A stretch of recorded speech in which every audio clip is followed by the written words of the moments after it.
Finanses nav tikai par cipariem. Tās ir izvēles, kas uzņēmumam ļauj augt vai grimt. Kā pieņemt drosmīgus lēmumus, kad uz spēles ir miljoni un reizēm arī tavs veselības stāvoklis. Šodien pie mums studijā ir cilvēks, kurš nu jau vairāk kā 20 gadus redz cauri cipariem. Viņš ne tikai palīdz uzņēmumiem atrast finansējumu, bet bieži arī iemāca viņiem, kāpēc varbūt nevajag startēt kaut kādos konkrētos darījumos vai projektos. Viņš ir darbojies vadošos amatos tādos uzņēmumos kā Coface, Balta, Swedbank, bet pēdējos gados viņa fokus ir vērsts tieši uz Erste Finance attīstību. Erste Finance ir kreditēšanas uzņēmums, kas palīdz uzņēmumiem augt tad, kad bankas viņiem aizver durvis. Un vēl viņš ir cilvēks, kurš 2016. gadā skatījās nāvei acīs, saskaroties ar diagnozi, kas maina tavu skatījumu uz dzīvi. Arnis Blumfelds. Man ārsts pateica, ka man ir mainījās daudzas lietas, kā tu uztver dzīvi, kas tev ir svarīgi, kam tu pievērs uzmanību, kas tev motivē, un vai tas, ko tu dari, tiešām šobrīd ir pats svarīgākais. Jebkura atbildīga finansētāja viens no pienākumiem uzņēmumam godīgi parādīt un pastāstīt, kas ir tās robežas un cik daudz ir tā iespēja, ko viņš var atļauties. Arnis Blumfelds. Čau, Arni. Čau, Toms. Arni, tu vari man iedot tādu mazu kontekstu par sevi, ko man varbūt un skatītājiem, autoriem vajadzētu zināt par tavu dzīvi, atskatoties uz tiem pēdējiem 10, 15 gadiem, lai mēs varētu mazliet vairāk saprast, kas tu īsti esi? Noteikti. Es esmu Arnis, ambiciozs un mērķtiecīgs latvietis ar zināmām ambīcijām biznesā un privātā dzīvē. Es domāju, ar ļoti pozitīvu skatu vispār uz lietām un ar tādu domu droši vien, ka lai pēc manis paliek kaut kas vērtīgs, nozīmīgs un to, ko pēc tam nākotnē ir iespējams izmantot. Tev 2016. gadā diagnosticēja audzē. Es zinu, mēs uzreiz sākam ar tādām skarbākām tēmām, bet es pieļauju, ka tu jau viņas izcilēsi savu galvā un izanalizēsi, tā kā viss kārtībā mēs varam parunāt. Atgriežamies mazliet tajā dienā. Es zinu, tas nav baigi patīkami un tā, bet kāds bija tās sajūtas tajā brīdī, kad tu uzzināji par to slikto tajā laikā ziņu un bija kaut kas uzreiz izmainījās tajā brīdī? Sāksim ar to, ka tajā brīdī, tiešām atceros viņu kā vakar, ka man ārsts pateica, ka man ir vēzis, es gandrīz noģību, man paliks slikti un labi, skaidrs, ka tas tāds mirkļa vājums, tāds šoks un pārsteigums, bet ļoti ātri mēs vienojāmies. Ārsts salika to ārstēšanas rehabilitācijas programmu, man liekas, man pēc nedēļas jau bija veikta operācija. Tas bija tieši pirms Ziemassvētkiem. Un tad sākās tāds rehabilitācijas un ārstēšanās diezgan ilgs posms, tāpēc, ka man īstenībā ļoti noveicās gan ar to, ka es tādā ļoti praktiski pēdējā stadijā noķēru šo te mošķi. Un man paveicās ar to, ka ārstēšanas process un tā rehabilitācija bija arī ļoti, ļoti veiksmīga. Ieskaitot ķīmijterapiju, pēc tam attiecīgi visa programma, kas tur ir paredzēta. Bet tas, kas mainījās, mainījās daudzas lietas, kā tu uztver dzīvi, kas tev ir svarīgi, kam tu pievērs uzmanību, kas tev motivē, un vai tas, ko tu dari, tiešām šobrīd ir pats svarīgākais, vai varbūt ir kaut kādas citas lietas. Un patiesībā tā galvenā atziņa bija tā, kāpēc es tā domāju, kāpēc tā notika, tāpēc, ka es pats biju tādā skrējienā, ka es vairs pats nevarēju apstāties, un man vienkārši apturēja. Diemžēl ļoti skarbi, bet atkal man noteikti ļoti paveicās un redz, forši tagad var atnākt pie tevis, esmu vesels, priecīgs un viss ir labi. Okay. Jā, interesanti. Es nevaru iztēloties, kāds ir, bet principā, kad tev sliktas ziņas paziņo, tad tev mazliet kaut kas tev iekšā pazūd un parādās kaut kas jauns parasti, un tā ir tāda piedzimt no tā kā pelniem, kā Fēniksam, vai sauc kā to gribi, bet man liekas, tās pieredzes vienmēr gandrīz maina cilvēkus. Tas ļoti interesanti ir. Bet vispār par to vīriešu veselību, tas ir tāds ļoti, ļoti savīgs jautājums Latvijā arī. Iespējams, kad es arī dzirdēju pēc savas rehabilitācijas izārstēšanās, kad tas check-upu, ko tu dari, ikgadējie tie check-upu, ko tai, ļoti reti, kurš vīrietis to Latvijā dara, bet tas ir viens no tiem iemesliem arī, kāpēc kas tevi tā kā izglābi, jo ja nebūtu tā check-upa, tu būtu visticamāk, ka viņi ielaida super vēlu jau, vai ne? Nu, īsti mans gadījums tas nebija, tāpēc, ka tā diagnoze parādījās ļoti pēkšņi un ļoti strauji progresēja, bet tev ir pilnīga taisnība par veselību. Nu, ja mēs par vīriešiem, jā, tad droši vien tā ir atsevišķa kategorija, kur tiešām, kamēr bez mazliet knapi kusti, tikmēr pie ārsta nedodies, jā, kur es noteikti ieteiktu šito likt pie malas, jo es arī līdz tam un arī joprojām, arī tagad man ir citas vajadzības, jā, un šie regulārie check-upi joprojām biežāk nekā tas bija iepriekš, bet, kā es teicu, es nekad neesmu baidījies no ārstiem un vienmēr esmu rūpējies par savu veselību, regulāri to pārbaudījis, kā minimums reizi gadā. Un, tas jau nav nekas nedz sāpīgi, nedz kaut kā nenormāla laika aizņemoši. Tas, man liekas, ir pilnīgi normāla cilvēka dzīves vajadzība un sastāvdaļa, ka tu rūpējies par savu veselību. Jo kā gan savādāk tu vari būt sekmīgs, veiksmīgs, ambiciozs un iet uz priekšu sasniegt savus mērķus, ja tev nav pamatlietas sakārtotas. Taisnība. Tu minēji arī bailes, ka tu nebaidies iet pie ārstiem.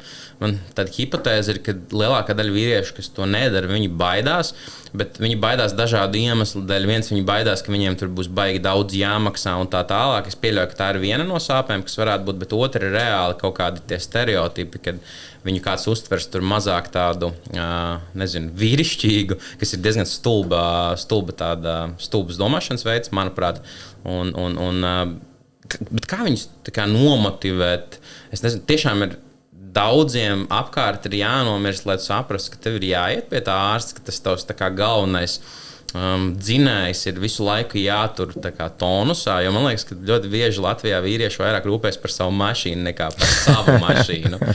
Tas ir tāds fenomens, un es nezinu, no kurienes viņš nāk, vai tas ir padomi, domāšana vai vienkārši neizglītotība. Es domāju, jā, ka tas ir zināmā mērā varbūt saistīts ar kaut kādu vēsturisko atmiņām, jā, bet man liekas, ka tās divas bailes, ko tu pateici, kas ir izmaksas un ka tev varētu kaut kā nenovērtēt vai iedragāt tev ego, ir mazākas, kā drīzāk lielākas bailes ir tā, ka, tu jau ej pie ārsta, tad mūsdienās, man liekas, vairāk iet pie ārsta, tad, kad tev ir sajūta, ka varbūt kaut kas nav kārtībā. Un tā baila, ka kaut ko atradīs. Bet, ja tu neaizej pie ārsta, tad šis ir kārtībā.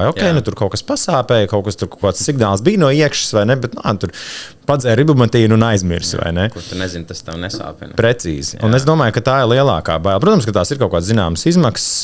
Protams, ka tas ir varbūt kaut kāds diskomforts kaut kādā situācijā, bet ārstu viņi ir cilvēki, un tas ir viņu darbs.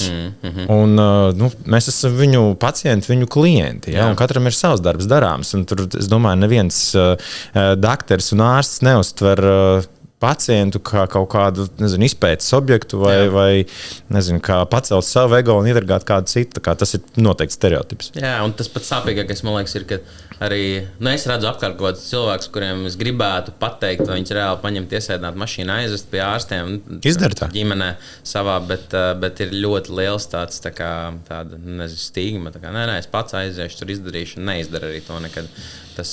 Tas ir tā, ir grūti arī nomotivēt to cilvēku. Tāpēc, ja kāds skatās, tad es ceru, ka, ja tev ir kaut kādas problēmas ar veselību, noteikti aizēj pārbaudēs. Tas nemaksā īstenībā nemaz tik dārgi. Tīpaši ir kaut kāda veselības apdrošināšana, kur sadz uzņēmums, ja tu strādā algot darbu. Bet principā ir vērts ieguldīt kaut kādus pāris €100 pārbaudēm, jo, ja tev atklāja pārbaudi, tu pārbaudi kaut ko un tev atklāja kaut ko agrīnā stadijā, tas tevi reāli var izglābt, un tas ir super svarīgi, man liekas. Tu vienā no savām intervijām minēji retrospekciju dienas beigās.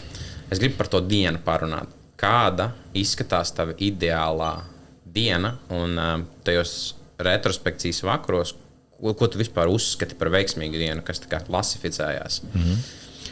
Priekš manis laba diena ir tāda, ka tad, kad es jau dodos mājās, vai tad, kad es esmu mājās, ka es varu atskatīties uz šo dienu un es varu atrast labas lietas, kas ir notikušas, vai kur es esmu piedalījies, vai ko es esmu izdarījis labu. Un tam nav jābūt kaut kam nenormāli lielam vai kaut kādam grandiozam projektam, kas ir noslēdzies, kas ir ilgs jau tur gadu vai ilgāk. Pietiek ar ļoti mazām un elementārām lietām. Un, kas saka, tu krāji savus karmas punktus. Ja? Un kaut vai piemērs, vakar man zvana telefons, un es jau to numuru atpazīstu. Un es zinu, ka tā ir aptauja pētījuma kaut kādai kompānijai. Un es zinu to, ka iepriekš vienreiz es biju pacēlis, bet tas bija ļoti nepiemērots brīdis, jo tas prasīja kaut kāds 15-20 minūtes, lai viņam pārzvan.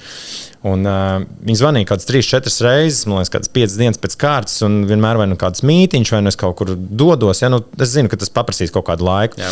Un vakardien es skatos, un zvanu atkal tas numurs, domāju, vai nu es tagad atbildēšu, vai nu atkal es kaut kad atlikšu. Un es pacēlu, atbildēju, tā saruna īstenībā ievilkās mazliet vairāk kā 20 minūtes, bet man liekas, ka tā bija laba lieta, jo arī šie cilvēki otrā pusē, viņi dara savu darbu, viņiem ir izdarīts kaut kāds pasūtījums. Un viņiem ir šis pūls jāsavāc. Ja? Man liekas, ka ir ļoti vērtīgi, ka tu vari atlicināt to laiku arī šim te niekiem, šim te lietām, kas pēc tam, vai man bija kaut kāds gandarījums, maziņš bija, bet man vairāk bija prieks par to, ka šī meitene, kas otrā pusē veic šo te aptauju, viņa droši vien savā tabulā varēja ielikt ķeksi, kad kur ir vēl viena intervija notikusi. Jā, tas forši diezgan piemērs ir, bet es pastīšu no pārdošanas puses, tev diezgan labi, tas bija Kantārs vai kāda cita aģentūra, bet viņi tev labi savā pārdošanas ciklā ielika. Nospēlējuši tavu emocionālo triggeri, ka tu apsolīji, viņi tev sarunāja laiku pārzinīt, tu esi tas vārda cilvēks, precīzi. Vārds izdarīšu, un tas nav slikti. Tā kā kāds, kas gribēs pārdot Ārnim kādreiz, tad izmantoja šo triggeru. Bet jā, labs piemērs diezgan. Es parasti arī mēģinu ar tiem pārdevējiem, kas zvana, aprunāties. Man ļoti bieži nepatīk, ka viņi pēc tā skripta runā. Tad, tu jau jūti. Jā. Tad, kad viņš mēģina tā kā dabūt ārā, tad izvelc bišķiņu cilvēku, bet viņi atgriežas tajā skriptā kā robots. Šis podcasts man tiešām nozīmē ļoti daudz. Un ja arī tev šīs sarunas iedeva kaut ko vērtīgu, kādu ideju, enerģiju vai vienkārši vēlmi darīt un turpināt, nospied subscribe vai piesako man sociālajos tīklos. Tas ļaus man turpināt veidot šīs sarunas un aicināt vēl jaudīgākus viesus arī uz nākamajām epizodēm. Bet, zin kā, tas ir ļoti svarīgi arī no uzņēmuma vai no pārdošanas vadītāja vai tas, kas vada šo te komandu, kāds ir uzstādījums. Un ir situācijas, kad uzņēmumam ir ļoti svarīgi, kad tiešām tas skripts ir tas rāmis, un citreiz, un tas ir ļoti svarīgi kādā tembrā un cik tu esi viņu apgūst, lai tu viņu var brīvi pasniegt. Ja? Jā. Un citreiz atkal ir tā, ka galvenais ir aiznest to galveno domu, un forši tā ir tāda dzīves saruna, ka tev pretī arī ir dzīves cilvēks, un jūs sākat diskusiju par to. Jā. Bet to ir, protams, jāiemācās. To nevar tā atnākt, izlasīt un uzreiz sākt darīt. Tas ir pieredze jau, es teiktu, droši vien, ka gadu garumā. Jā, es tev piekritīšu un nepiekritīšu, jo ir kaut kādas kastītes, kurā turās, bet tajā pašā laikā tādi ļoti konservatīvi uzņēmumi. Es laikam SEB bankas zvanu atcerēšos superīgi vienkārši. SEB banka nekad neasociējās ar tādu tā kā, super lielu, ka viņi tur pievienotu vērtību. Likās viņi tādi konservatīvi. Tur nerada diezgan lielu pievienoto vērtību. Tur kreditē kaut kādus hipotekāros kredītus, kaut ko tur uzņēmumiem dara un that's. Nelikās, ka viņi baigus patērētājiem strādā, bet tad pēdējā kaut kāda 2-3 gadu pieredze, kam pašam vajadzēja gan hipotekāro kredītu, gan man vienkārši uzzvanīja pirms mēneša par uzkrājošo apdrošināšanu, kas ir manā vecumā, tas ir bišķiņ labāk nekā 3. pensiju līmeni vērt vaļā, jo viņi ātrāk tiek klāt, tai naudai, whatever.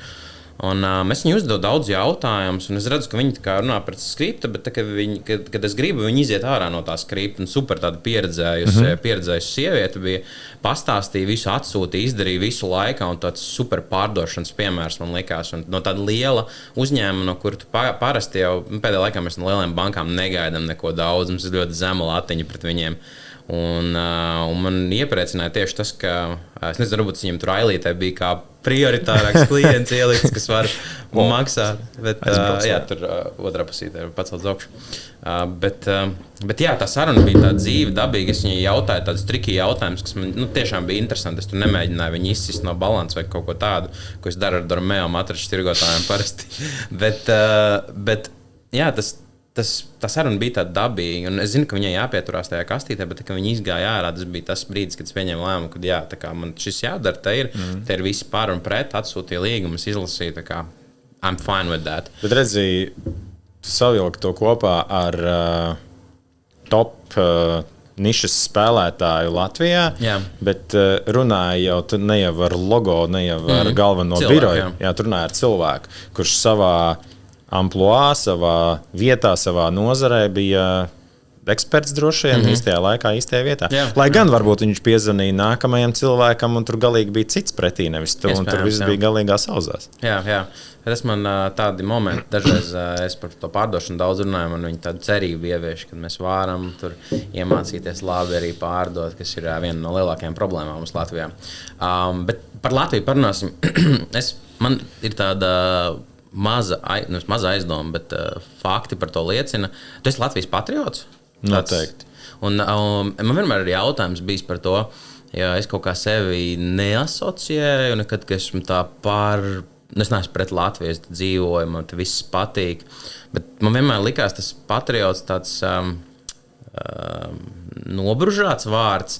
Visi saka, ka viņi ir patrioti. Kā tas izpaužās reāli dzīvē? Kas ir tās lietas, ko tu dari, lai tu varētu klasificēt sevi kā patriotu? Vai tā ir sajūta par Latviju, ka tu gribi atgriezties mājās, kad tu aizbrauc? Vai kas tas ir īsti, ja mēs tādu taustām gribam kaut ko iedot? Pilnīgi noteikti tā ir šī sajūta. Un tas ir ne tikai tad, kad tu esi aizbraucis prom, bet tā ir sajūta arī šeit, kad tu esi uz vietas. Ka tev ir svarīga tava zeme, tava valsts, tavs karoks, tava valoda. Un, pilnīgi pareizi pateikt, tā ir sajūta. Ja to, man liekas, tā uzzīmēt vai noraksturot ir salīdzinoši ļoti grūti. Un tad, protams, kādu pozīciju tu paudi arī pēc tam publiski. Ja? Jo, kā tu teici, tu paraksties, ka tu esi patriots, bet tad, kad tev ir jādara kaut kādas konkrētas lietas, tad attiecīgi tu nostājies malā. Ja? Un tad, tad tiešām jautājums, vai tu vari sevi tur klasificēt. Jā. Man liekas, ir ļoti svarīgi, kā mēs šo te pozīciju paužam jaunai paudzei, jauniešiem, saviem bērniem, ko mēs mācām, ko mēs rādām, kādas ir bijušas mūsu vēsturiskās saknes, kur mums ir vēl dzīvi palikuši cilvēki vēl no pirmsākumiem Latvijai. Ja? Kādu informāciju mēs varam iegūt, tas ir mūsu vēsture, mūsu kultūras mantojums, mūsu paražas. Tas ir tas, kas veido patriotismu. Jā, jo man vienmēr liekas, ka ir daudz cilvēki, kas saka, ka viņi ir patrioti, bet tad, kad viņi fonā kaut ko dara, es redzu, man neliekās tā. Tā kā varētu darīt kaut ko arī, nevis tikai runāt par to, ka tu esi patriots. Tāpēc es tā no tā nosaukuma abstrahējos. Varbūt, ka es daru arī kaut ko Latvijas labā, kas ir vairāk nekā citi, tad that's fine, bet man negribās nekad asociēties to vārdu patriots. Ja tas tāda, man liekas, zinām atbildību uzliek uz tevi, ka tagad kaut ko izdarīs nepareizi, redz, tu teici, ka tu biji patriots, bet tu neesi īstenībā. Bet paškritiskam būt ir ļoti labi. Un varbūt tu vēl esi ceļā uz to, ka tu varēsi sev saukt šādi. Jā, ar pārliecību. Jā. Ok, parunāsim mazliet par biznesu, par klientiem, par dažādiem lēmumiem. Tu minēji, ka tieši mēs Erste Finances kontekstā skatāmies, kad jūs esat atturējuši klientus no neloģiskiem ieguldījumiem. Kā tas notiek? Tu pats brīžiem kļūst par tādu kā viņa ārējo finanšu direktoru, konsultantu. Kas ir tas vispār, ko Erste Finance dara? Es saprotu, ka jūs kreditējat tur, kur bankas nekreditē, un tā to, ko es minēju virsrakstā, bet tā dziļāk mazliet paskatoties. Erste Finance ir uzņēmums ar 100% latviešu kapitālu, kas tirgu jau ir 11 gadus. Tu precīzi pateici, jā, mēs finansējam uzņēmumus, mēs strādājam tikai ar uzņēmumiem, jeb saucamais B2B sektors. Mums ir divi veidi produktu grupas. Ja mēs skatāmies no helikoptera, ir īstermiņa, jeb apgrozāmā līdzekļu finansēšana, un tad ir ilgtermiņa, kas ir aizdevumi, jeb līzings. Ja? Un kā es reizēm saku, tad ar aizdevumu līzingu mūsu tirgu ļoti grūti kādu pārsteigt, jo tas ir pie visiem finansētājiem pieejams, atkarīgs, protams, tur dažādi veidi noteikumi un nosacījumi. Tad apgrozāmo līdzekļu finansēšanā, jeb tad, kad uzņēmumam ir vajadzīga nauda, tūlīt, ātri, reizēm pat vakar, un uz kaut kādu konkrētu projektu vai uz konkrētu iepirkumu, tad tas ir tieši tā vieta, kur Erste Finance vislabāk var būt klāt un palīdzēt. Pie kam šī sadaļā mēs strādājam bez nodrošinājuma. Un tur arī ir tā vieta, kur mēs vērtējam uzņēmumu finanses, kas mums ir svarīgi saprast, vai izsniedzot šo naudu uzņēmumam, viņš būs spējīgs viņu atmaksāt atpakaļ. Yeah. Jo skaidrs, ka jebkurš finansētājs uzņemās zināmu risku, un mērķis ir nopelnīt procentus. Tātad saņemt pamatsummu atpakaļ un procentus. Un tās ir tās mūsu divas pamata darbības, un ja mēs skatāmies no tāda portfeļa izmēra lieluma, tad mums ir tāds 40, 60, 60, 40 tāds tie temītas svarus laikā, atkarībā no perioda un darījumiem svarās, bet tādā izteikti darījumu skaita apjoma ziņā pilnīgi noteikti īstermiņa finansēšana, jeb apgrozāmo līdzekļu finansēšana ir tāds no ratrāviena. Tas teiktu, kaut kāda 85–90% no visiem mūsu darījumiem ir tieši šī segmentā, kas parāda to, ka uzņēmējiem ir vajadzība pret šāda veida produkta, ka uzņēmēji strādā, viņi pērk, viņi ražo, viņi izveido savu gatavo produktu un spēj arī viņu pārdot tālāk. Un attiecīgi norēķināties ne tikai ar mums, bet nozarē ir virkne citu mūsu kolēģu spēlētāji arī, kas piedāvā dažādu veidu pakalpojumus. Jā. Tu minēji, es pieskaršos vienai tādai frāzei, jo man liekas, tas ir viens no jūsu selling pointiem – bez nodrošinājuma. Ko īsti tas nozīmē? Tas tieši to arī nozīmē, ka mēs izvērtējot uzņēmuma finanses, bilants, PZA, saprotam, vai un cik šis te uzņēmums var atļauties, un slēdzam līgumu un veicam arī šo te izmaksu. Tas ir kaut kas tāds, ko bankas vai kāda cita spēlētāja tirgu nedara? Ja es gribētu mazliet palielīties, tad tieši šis te produkts, kas ir iepirkuma finansēšana, otra tāda produkta, es teiktu, tuvāko 5000 km radiusā nav, par ko es esmu ļoti lepns. Tāpat laikā, protams, ir dažādi veidi paveidi. Un dienas beigās, ko es arī ļoti bieži uzņēmējiem un potenciāliem klientiem saku, ka atnāciet un izstāstiet, kas ir jūsu vajadzība, kas ir jūsu projekts, un mēs izdomāsim, kuru produktu, ar kuru nosaukumu mēs uzrakstīsim līgumu virspusē. Ja gribat, varat izdomāt pašu savu nosaukumu, arī to mēs uzrakstīsim. Jo svarīgi ir, vai mēs spēsim saprast un noticēt pašam projektam un šai spējai šo naudu dot atpakaļ. Teorētiski, ja man būtu uzņēmums un man vajadzētu finansēt kaut kādu projektu, es ejot pie tevis dabūju arī bezmaksas konsultāciju par to projektu savā ziņā. Pilnīgi noteikti, un es teiktu, ka tā ir jebkura atbildīga finansētāja viens no pienākumiem uzņēmumam godīgi parādīt un pastāstīt, kas ir tās robežas un cik daudz ir tā iespēja, ko viņš var atļauties. Jo nav jau māka noslēgt līgumu un izmaksāt naudu. Māka ir viņu pēc tam dabūt atpakaļ vai uzticēties un saprast, ka tas uzņēmējs tiešām godprātīgi spēs viņu atpelnīt un atmaksāt. Jo atkal, ja mēs paskatāmies tirgus statistiku, tad aptuveni 90% no pieteikumiem, kas ienāk organiski, vai tie ir piesaistes brokeri, vai tā ir mājaslapa, vai tas ir kāds kampaņas rezultāts. 90% no visiem pieteikumiem ir tādi, kurus pat īsti nav iespējams vērtēt, jo tur nav pilnīgi nekāda seguma. Kas liecina zināmā mērā par mūsu uzņēmēju ambīcijām, bet tāpat laikā tas noteikti liecina arī par finanšu pratību.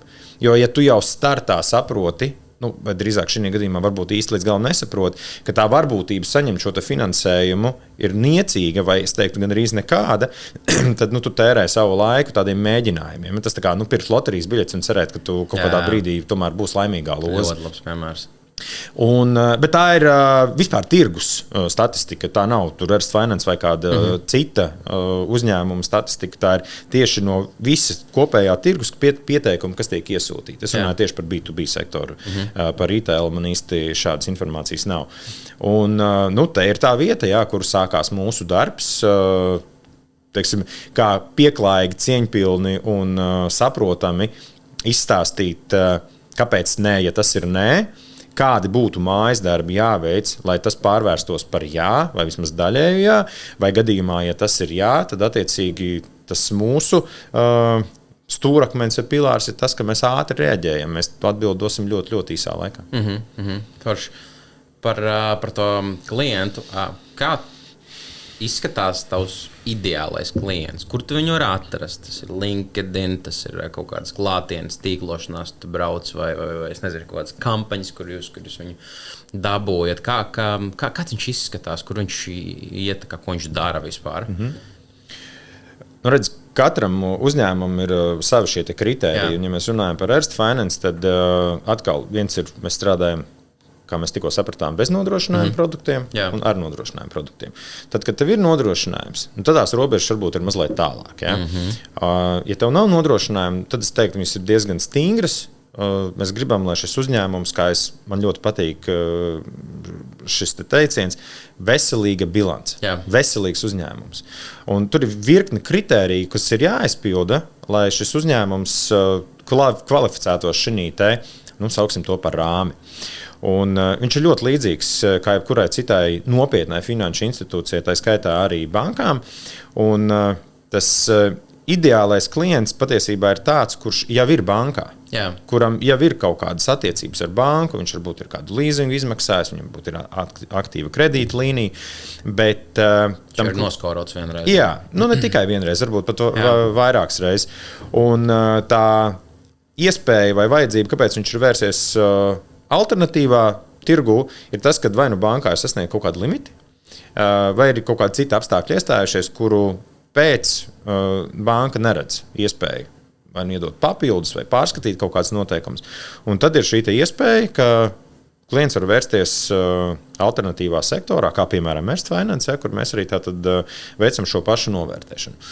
Un, ko nozīmē veselīga bilance vai uzņēmums, kurš var kvalificēties darījumiem bez nodrošinājuma? Tas ir tāds uzņēmums, kas ir vismaz pāris gadus tirgu. Jā. Tas ir uzņēmums, kuram ir, es teiktu, tuvu pie miljona apgrozījums katru gadu. Tas ir uzņēmums, kas māca pelnīt. Ja, tas nenozīmē, ka viņam jābūt vismaz 20% no apgrozījuma peļņa, bet viņam ir peļņa. Tas ir uzņēmums, kurš ir atbildīgs pret valsti, respektīvi viņam nav nodokļu parādu. Viņš nav saucamajos parādnieku reģistros. Kādā sarakstā melnajā. Jā, precīzi. Un attiecīgi tādi veselības rādītāji, tā kā mēs tikko par cilvēku veselību runājam, pašiem gadījumā par uzņēmumu veselību. Tas nozīmē to, ka uzņēmums var augt, var attīstīties un ar papildus finansējumu šī izaugsme viņam var notikt straujāk un ātrāk. Un tas ir tas klients, ar kuru mēs arī visbiežāk strādājam. Un mēs esam priecīgi palīdzēt un redzam to, ka mums 80% no visam klientiem mūsu portfelī ir tādi, kas ir pastāvīgi klienti, kas ir izmantojuši vienreiz mūsu pakalpojumus un atgriezušies. Un tad mums šī sadarbība ir ilgtermiņa. Par ko man ir patiesa slepnums, tāpēc, ka šādu statistiku visās nozarēs īsti nevar lepoties. Ja?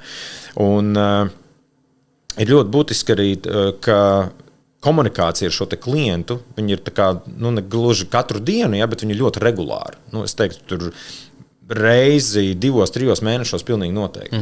Un tā ir tāda savstarpēja uzticība, tā ir savstarpēja sadarbība, tā ir nākotnes plāna, varbūt kopīga izvērtēšana, skatāmies, kur mēs varbūt varam arī vēl papildus kaut kādu finansējumu iedot, palīdzēt kaut kādos blakus produktos, vai uzņēmējs ir nolēmis dibināt savu meitas kompāniju un attīstīt varbūt kādu jaunu eksporta tirgu vai jaunu preču grupu, ja, tad tās ir tās vietas, kur mēs ar prieku piedalāmies, sēžamies pie sarunu galda un arī nonākam pie kāda lēmumu un risinājumu.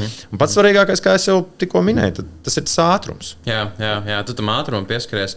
Es vienkārši domāju, jums arī esat vākuši datus, nevajag atklāt obligāti tā kā precīzi ciparu, bet jums ir tādi dati par to, ka pirms Erste Finance ienāk uzņēmuma un pēc, un tie uzņēmumi reāli tā kā dabīgi arī aug un attīstās un paliek lielāki. Tā kā vajadzētu būt tā, ka nofiksējam portfeli, X dienā, un portfelis pēc, teiksim, es zinu, ka viņš dinamiski aug un attīstās, jo nāk jauni klienti, bet ja mēs paņemam tādu grozu, tas grozs tā kā tiem klientiem palielinājies ir... Jā, noteikti. Okay. Man precīzi dati šādi nav, man interesanti būs jāpastāsta. Bet tas tā arī ir, ka ja mēs uzsākam sadarbību, viņa ir veiksmīga, un mēs redzam, kā šis uzņēmums aug un attīstās, tad tās ir loģiskas sekas, ka ar laiku tas pieaugums arī, viņš varbūt nebūs uzreiz eksponenciāls, bet viņš būs pakāpenisks, bet viņš būs ar izaugsmu tendēts. Ja?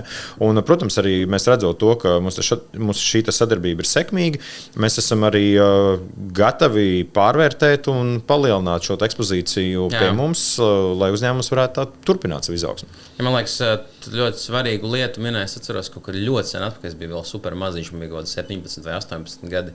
Tas bija vienā lijā pasākumā, kur bija ļoti daudz visādi uzņēmēji. Tur uzstājas skatus, un es atceros Bergu Normundu.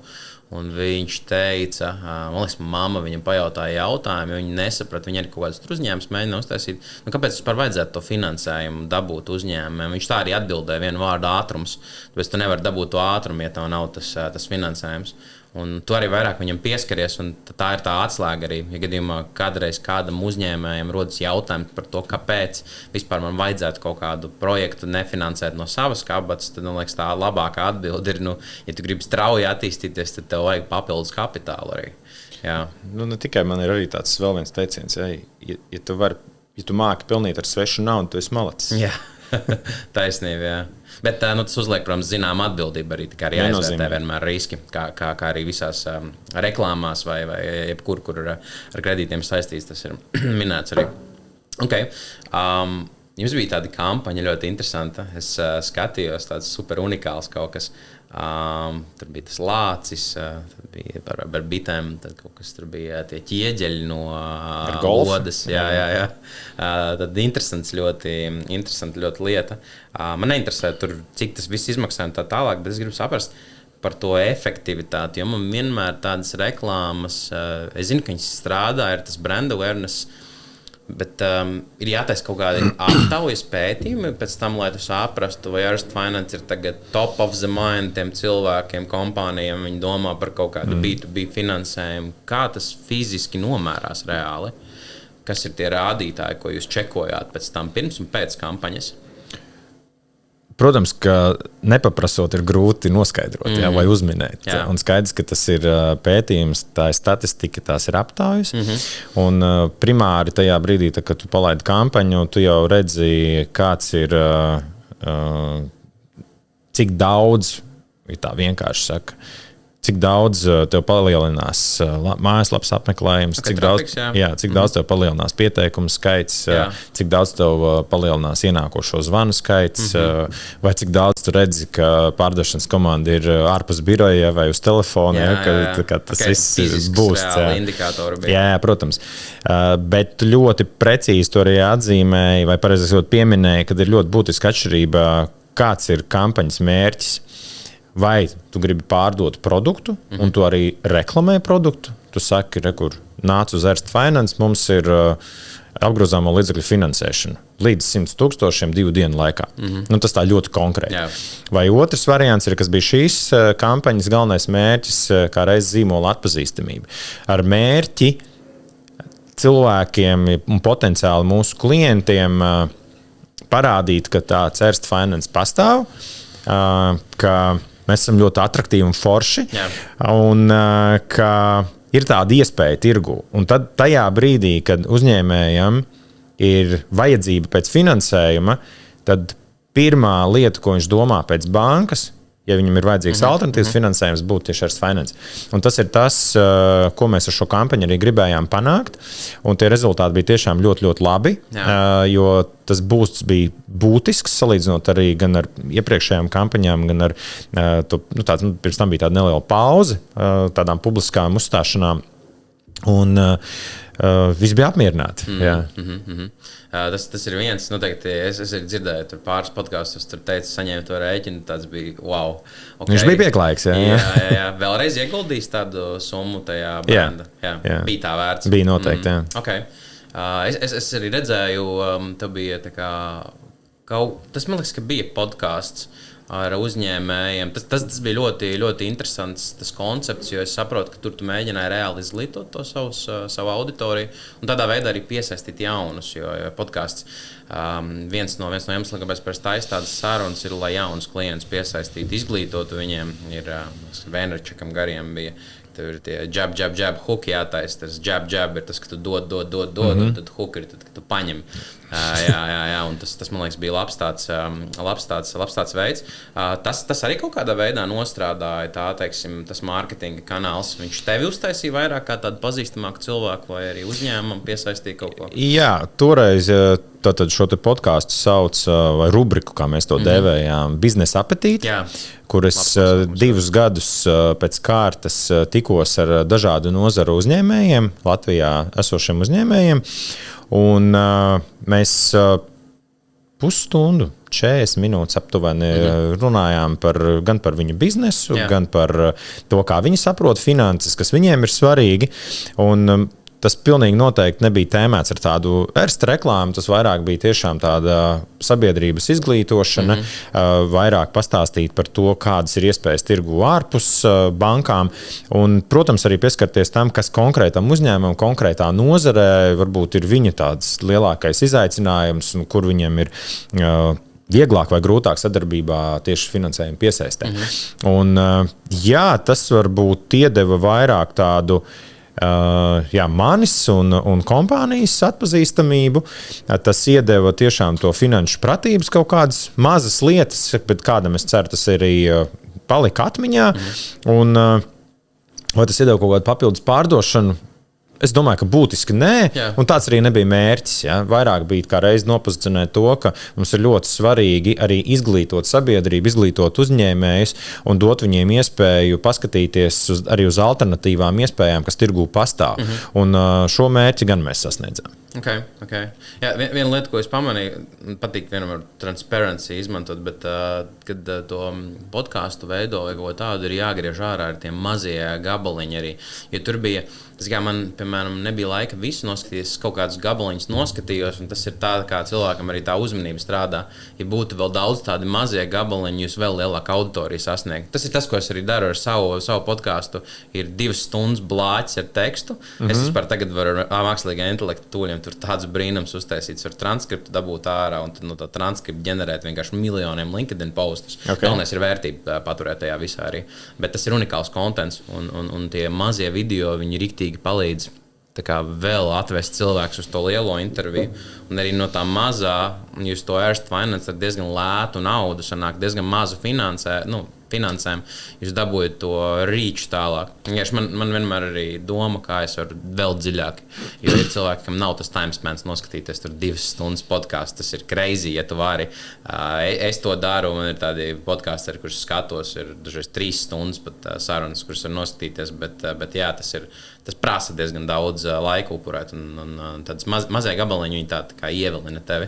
Man podkasti ir, es teiktu, 2 vietās. Tad, kad es braucu uz laukiem, kad tās ir 2 stundas mašīnā, un tad ritīgi forši, ka tu vari fonā uzlikt un noklausīties. Vai tas ir tad, kad tu kaut kur lido? Jā.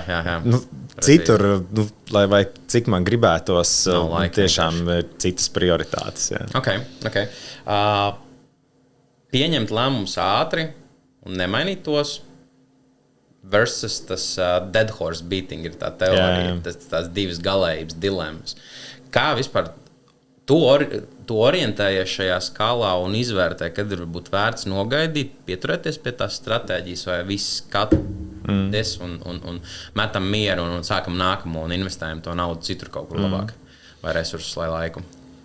Es domāju, mana pieredze būs ļoti līdzīga daudzu citu cilvēku uzņēmēju pieredzē, jo es tieši nesen runāju arī ar vienu diezgan lielu uzņēmēju Latvijā, un mēs tā tieši pasmējāmies, ka ja mēs mācītos no citu kļūdām, tad pasaule būtu ļoti garlaicīga un visi būtu baigi bagāti, vai ne? Jā.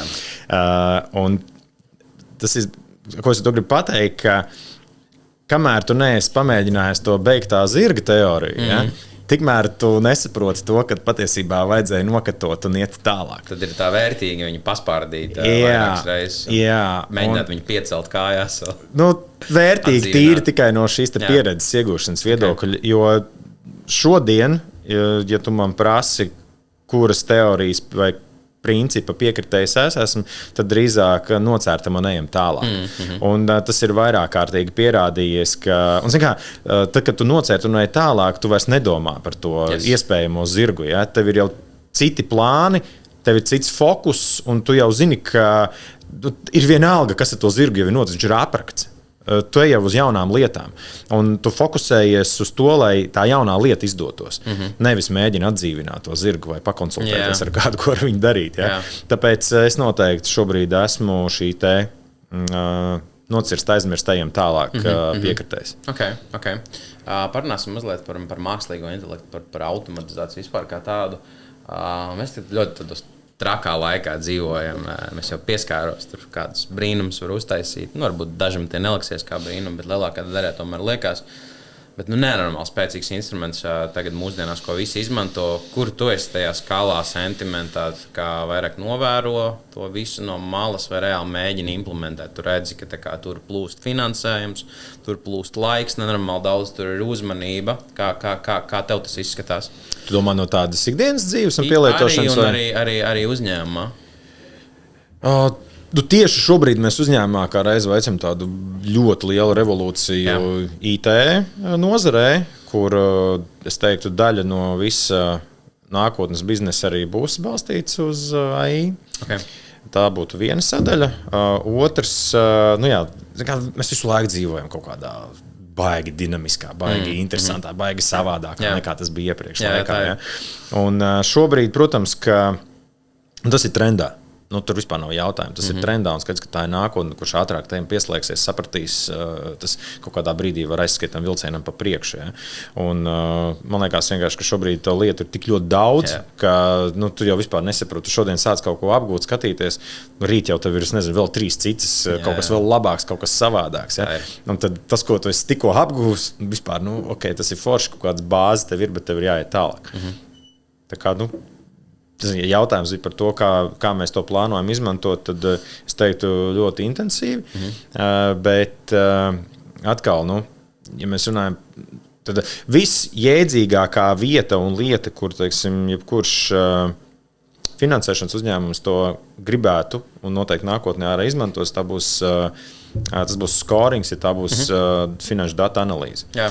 Un tas, kurš izdomās šo te rīku tādu, kurš reāli strādā, jo viņi ir vairāk šobrīd, bet tādi, kur varētu teikt, ka viņš ir tā kā super labs un atbilstošs vienai vai otrai situācijai, tā īsti vēl, vismaz es tādu neesmu redzējis. Okay. Ja? Bet es zinu, ka ir vairāki startupi, vairāki uzņēmumi, kas strādā šajā virzienā, un es domāju, ka tas tikai laika jautājums, jo būtiskākā atšķirība starp retail un starp B2B datu analīzi ir tā, ka retailā tev viņi praktiski pieejami online, tev ir piekļuva. Jā.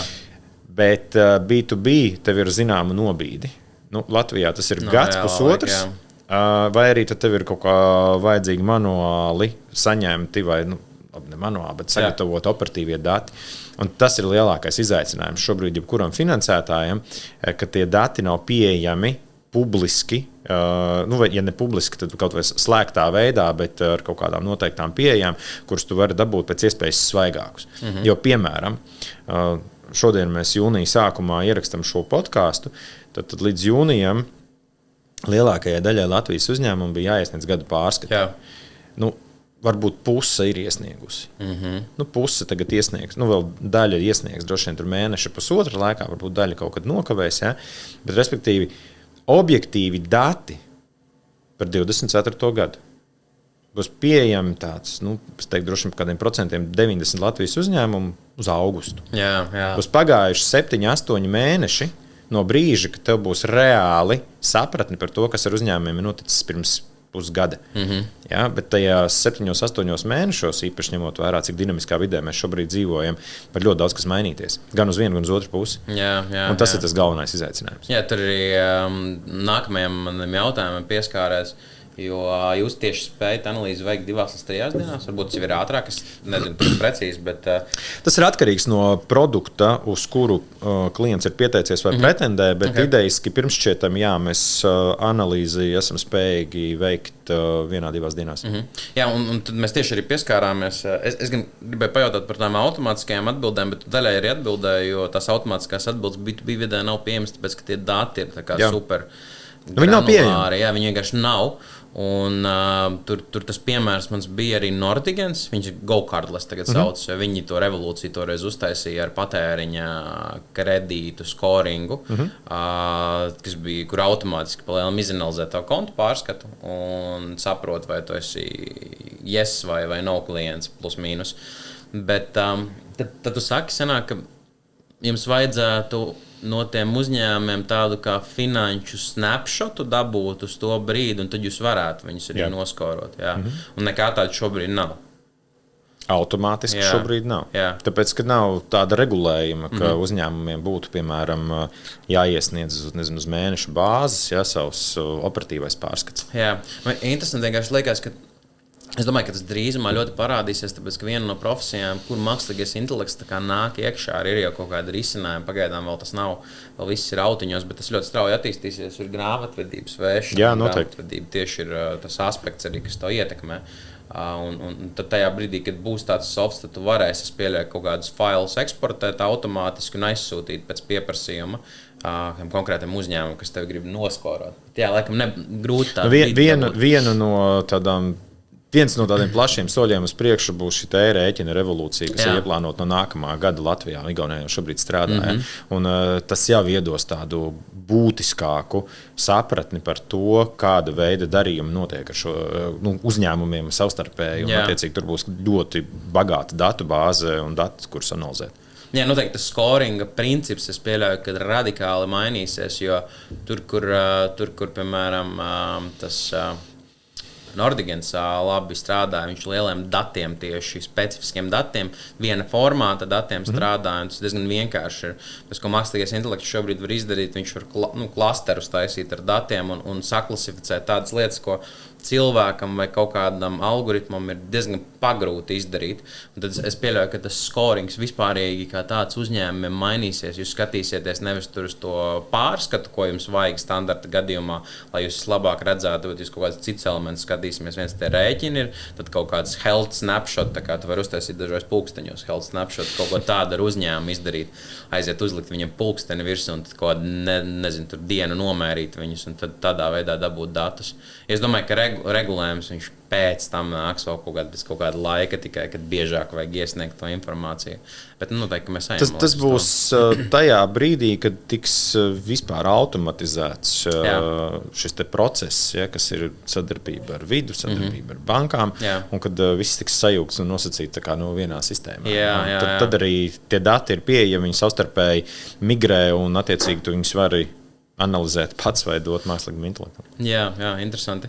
Ir tāds termins, business acumen. Latviski to varētu dēvēt tādu par tā kā uzņēmējdarbības izpratni. Man ir viena tāda hipotēze, ka, ja mēs runājam par pārdevējiem, kad tādi labākie pārdevēji ir ar tādu super attīstītu to izpratni par biznesu, un viņi spēja saprast savu klientu biznesa modeli, vispār viņu klients un daudz tādas ļoti, ļoti svarīgas lietas. Es domāju, ka šī maņa palīdz pārdevējiem noslēgt arī tā kā vairāk līgumus. Tas, ko es gribu saprast, ir, vai tavā komandā pārdevējiem ir jābūt tam biznesa acumen, viņam ir jāsaprot tas bizness, un viņus kaut kā izglīto tieši tajā jautājumā.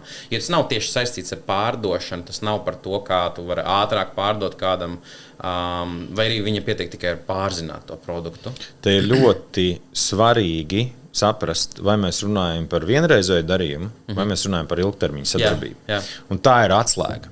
Jo, ja mēs runājam par vienreizēju darījumu, tad objektīvi tev nav tik svarīgi saprast klienta biznesu līdz mielēm. Jā. Ja mēs ar šo uzņēmēju vēlamies sadarboties ilgtermiņā, un pamatā mēs vēlamies, tad skaidrs, ka jo mēs vairāk izpratīsim nozari, pašu uzņēmumu, kā viņš strādā, kur viņš atrodas, kur ir viņa ražotnes, noliktavas, veikalī, kas ir viņa klienti, kā viņš pārdod, kādas varbūt viņam maržas, ja mēs to informāciju varam iegūt. Ja? Tad, jo mēs vairāk noskaidrosim, uzzināsim un sapratīsim, jo potenciāli arī tā sadarbība izveidosies ciešāk, un arī tas uzņēmējs pilnīgi noteikti arī tev vairāk uzticēsies. Reku tavs pats piemērs, kur tu teici, ka tev no bankas zvanīja, un tur tas saruna bija tāda organiska, kur tur nebija skripts, tikai nolasīts uzdevums, bet jums bija dzīves saruna. Tas bija apsels arī, jo es nebiju jau viņu klients. Jā, lūk, un tas ir ļoti līdzīgi arī šeit, ka jo tu vairāk sadraudzējies, tu arī vairāk informāciju var iegūt, arī mums tas ir papildus plus, jo tu vari šo arī likt savos aprēķinos, algoritmos kaut kāda pat soft informācija. Ja?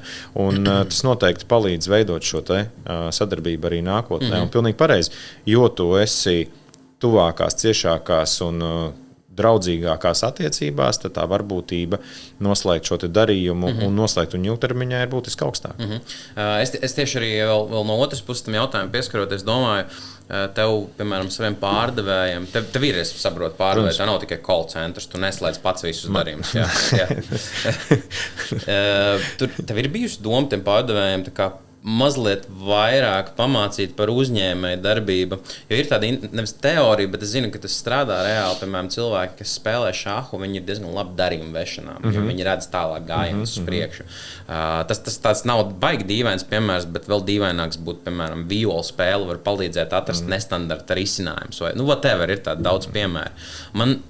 Man instinktīvi, es pats no savas pieredzes redzu, kā es darījumus noslēdzu kādreiz un tagad tas ir ar kompetenci saprotot reāli, kā vispār uzņēmējdarbība. Plus mīnus strādā, man nav savs uzņēmums bijis, bet still, es diezgan daudz lietas saprotu un man liekas, tur varētu būt atslēga labāk pārdot. Kaut ko tādu mēģini darīt ar pārdevējiem, vai tas ir diezgan ilgs darbs, ko darīt un nav tik liels benefits no tā?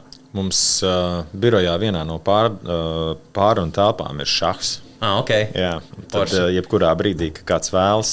Es patiesībā šahu spēlēju tikai ar klientiem. Ar kolēģiem es neesmu spēlējis. Jā. Bet ar klientiem mēs esam spēlējuši. Un, ja tu man prasi, vai mēs mētiecīgi izglītojam un mācam savus darbiniekus par konkrētām biznesa nozarēm, tad nē, šobrīd mēs to nedarām.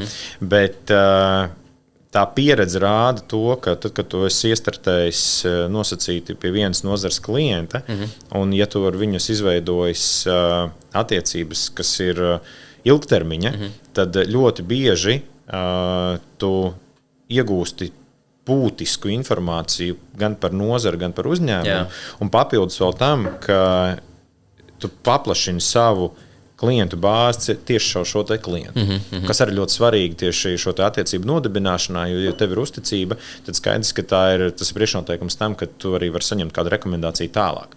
Un tas ir veids, kā mēs šīs te nozares vairāk apzinām, vairāk uzzinām un tā organiski šo te informāciju saņemam. Un tā patiesībā, mums ir pat vairākas tādas nozares bijušas, kad tev atnāk, teiksim, jauns klients, kurš nezina, ka mums, teiksim, kaut kāda konkrēta nozara ir tāda būtiska portfeļu daļu sastāvda. Šita saruna, kad notiek, tu var vienā valodā runāt. Un tas klients arī jau uzreiz to novērtē, šis kaut ko saprot. Jā. Man liekas, tas super svarīgi ir, jo runāt klientu valodā un saprast, kas ir tie viņa motivatori, kāpēc viņš kaut kādas lietas dara, par ko viņš ikdienā satraucās, ir ļoti dažādi. Piemēram, man ir bijuši tādi cilvēki, es zinu, kuri satraucās par to, kā piemēram, nepazaudēt savus tirgus daļas, un viņiem nav svarīgi varbūt tas tik ātrais izrāviens, bet tāda ilgtermiņa stabila izaugsme. Viņi zina, ka tādi reinvention loop ir ļoti, ļoti sarežģīti un ļoti daudz stresa prasa. Un tad cits, kas vienkārši grib nodrošināt savu ģimeni. Un tas ir normāli arī. Un jāsaprot, tas challenge ir. To ļoti grūti saprast ir uzreiz, nerunāt ar tiem cilvēkiem vai skatoties virspusē uz to uzņēmumu. Kāpēc tu personīgi izvēlies savā uzņēmumā dažas lietas outsourcēt un dažas darīt kā in-house, outsource ārpakalpojums ir? Kāds kritērijs ir laiks, kvalitāte, fokus? Kā tu to vispār vari sastrukturizēt tajā tieši lauciņā? Visi tie, ko tu tikko nosauc noteikti. Jā. Un man pārliecība vienmēr ir bijusi par to, ka cilvēkiem ir jādara pašiem tās lietas, kuras viņi māk darīt vislabāk. Un tas, kas tev nav tava prasme vislabākā, tad to vajag darīt tam, kas to māk. Un tāpēc arī outsource. Ja? Jo, protams, nav jau nekādu izaicinājumu paņemt in-housā cilvēku, kas dara kaut kādas noteiktas funkcijas, bet jautājums ir, vai tu spēsi viņam nodrošināt pilnīgu slodzi. Otrs, vai tās zināšanas, kas viņam ir šobrīd, arī pēc tam nākotnē, pēc kaut kāda noteikta laika, būs arī tikpat svaigas un tikpat atbilstoši tai konkrētai situācijai. Un tāpēc outsourcā, jo arī atbildību tu vari prasīt savādāk nekā tad, kad tas ir cilvēks tev birojā. Un galvenais kompetences patiesībā. Kompetence un ātrums arī. Jā, un tieši viens tāds pretējs viedoklis no viena no iepriekšējiem maniem viesiem. Viņš teica, ka freelance ērai tā kā principā ir beigas, kas daļā ir arī tā kā tas outsource, ko tu izmanto, freelance kaut kādi pakalpojumi. Un tā ideja, kāpēc viņai ir beigas, jo ir sasniegts tas ātrums, bet tagad ir, kad tu izmanto outsource, tev ir tas ātrums, tu varbūt ietaupi to naudu, bet tagad sāk svarīgāk atkal palikt tā kvalitāte, un vēl ātrāk tu vari kaut kādu rezultātu dabūt, ka tev inkausā ir tā kā komanda, kas dedicated uz to strādā, viņi zina to biznesu, jo, man liekas, vienmēr outsourceam viņš nelīdz galam saprot, ko tu dari, bet, kad tev ir cilvēks, kas to iekšā dara, tad tas ir bišķiņ savādāk, var tāds nestandarta risinājums atrast. Kur outsource varbūt izdarīs to ātrāk, tad... Es tev nepiekrītu, tāpēc, ka, lai tu varētu prasīt no outsource rezultātu un kvalitāti, tas ir tavs uzdevums. Viņam izstāstīt un parādīt un iepazīstināt, kas esi tu un kas tev ir vajadzīgs, kas ir tā kvalitāte, ko tu sagaidi. Un, ja tu kā pasūtītājs to esi izdarījis pietiekami sekmīgi, tad es neredzu vispār nekādu problēmu, ka tu saņem šo te pakalpojumu tieši tajā kvalitātē, ko tu sagaidi. Jā, piekrīt, bet ja paskatās no tāda cilvēciskā elementa, tev ir tā kā fokus uz kaut kādu konkrētu lietu, un tad tev ir fokus arī uz vēl vienu lietu un uz vēl vienu lietu. Un tas ir tas essentially, ko outsourcā pakalpojumi dara. Viņi koncentrējas uz dažādiem projektiem. Un man liekas, man personīgi, varbūt es tāds esmu tikai, ja es koncentrējos uz pārāk daudz dažādiem projektiem, es neko vienu līdz galam neizdaru. Un tāpēc es tieši domāju no tā aspekta. Bet, protams, kad ir industrijas, piemēram, grāmatvedības ārpakalpojums, tā ir tā industrija, kas šobrīd ar mākslīgo intelektu mainās un būs automatizēta visticamāk. Skaidrs, ka outsource tur ir ļoti biežos gadījumos labākais variants. Bet tādas kreatīvās es tieši domāju, kas arī īstenībā ir mākslīgā intelekta, tur tās izmaiņu priekšā. Bet, jā, interesanti. Te arī minēja vienā intervijā, ka nauda meklē labus projektus. Man gan pieredze, ja mēs paskatāmies tur ārpus okeāna, aiz okeāna un vēl kaut kādus citus projektus, kad nauda ļoti bieži meklē labu piču. Tas ir tas, ko es saredzējis esmu, jo visas tās mākslīgā intelekta bļambas, kuras tu piemet klāt, lai gan tev tikko viens uzņēmums bija Indijā aizmirst, kad viņam nosaukumu nobankrotē pilnībā. Visur lika, ka viņam ir mākslīgais intelekts, izrādās, ka beigās bija nenormāli liels tīms ar indiešiem, kas aizmugurē strādāja. Tas ir tāds labākais. Tas varbūt arī indiešu mākslīgais intelekts. Jā. Mākslīgais intelekts indiešu izpildījumā, bet tas, ko es esmu novērojis, esmu tādā tehnoloģiju sektorā strādājot, varbūt hard industrijā tas ir savādāk, bet tā, kad tu piemet kaut kādus tādus keywordus, tā kā investori principā skrien un dod tev to naudu. Un tas man liekas tā nevis utopiski, bet tā pretēji, jo it kā jau tam investoram, kas investē kaut kur, viņam vajadzētu izpētīt to core essence, viņiem ir piekļuva informācijai, viņiem ir laiks, viņi ir ieguldīt tajos resursus, bet ļoti bieži man liekas, ka neizpēta. Un tad tie uzņēmumi aiziet burbuli, kur ir iedota nauda. Man šķiet, ka mēs runājam par dažādām lietām. Jo ir dažādi veidi investori, ir dažādi veidi projekti. Un, man liekas, ka tas, par ko tu stāsti, vai šie piemēri, ko tu mini, tas ir vairāk tiešām tāda startup stadija, kur tas risks ir būtiski augstāks. Un, nezinu, tur no 100 projektiem varbūt 2 arī izšauj. Bet investors ar to arī rēķinās, ka 1 miljonu viņš norakstīs, vai varbūt pat vairāk, bet toties ar to pēdējo, nezinu, tur 50 vai 100 tūkstoši investīciju, viņš tā kā atpelnīs, tur uzskailos, tur, nezinu, reiz 20. Un tas ir viena tipa investors, un otra tipa investors ir tieši tas, ko tu arī atzīmē, kuri ļoti padziļināti pēta, taisa ļoti nopietnas due diligence, un tas process, lai investētu, aizņem ļoti ilgu laiku. Tas nav satikties kādā startup mītiņā, kur tev uz skatuves ir ar superīgu piču 2 minūtes laiks, lai piesaistītu uzmanību ar visām AI bildītēm un atslēgas vārdiem, kā tas saka. Tas ir pilnīgi savādāk. Un tāpēc saku, ir dažāda veida investori, dažāda veida ambīcijas cilvēkiem. Un skaidrs, ka tajā brīdī, kad tu ej varbūt uzņēmumā iekšā, kas ir stabils tirgū 10 gadus, kur viņam ir ļoti konstanta, bet stabila izaugsme gan šobrīd, gan arī plānojot nākotnē. Tu plāno piepirkt kādu uzņēmumu klāt, apvienot viņus ar jūsu piemēru arī. Ja? Tad tas ir pilnīgi savādāk. Un tur arī tās gaidas un tas ienesīgums pēc tam ir zemāks, objektīvi, jo arī risks ir zemāks. Un viņš ir padziļinātāk izpētīts. Ja? Tā kā es teiktu, ka tās ir divas dažādas pasaules. Jā. Divas joslas, pa kurām tā nauda principā sameklē to projektu vai labo piču. Ok, svērtīgs papildinājums. Par komandu mazliet tu šobrīd meklē pārdošanas vadītāju. Atradāt jau?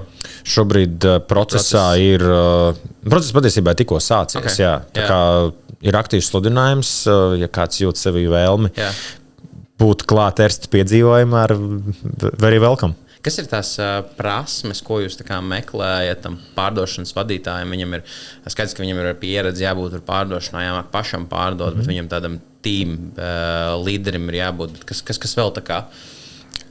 Noteikti viņam ir jābūt pieredzēji ar cilvēkiem, noteikti viņam jābūt ir pieredzēji ar finansēm, jo tas būs cilvēks, kurš palīdzēs komandai saprast un pieņemt lēmumus darījumu finansēšanā. Tas ir cilvēks, kurš ies pa priekšu un parādīs komandai piemēru. Cilvēks, kuram deg acis, un cilvēks, kurš ir daudz nopelnīt. Ok, super. Tādas labas ļoti īpašības salikt. Un kas ir tas, ko tu noteikti negribētu tajā cilvēkā redzēt? Nodevība, ok.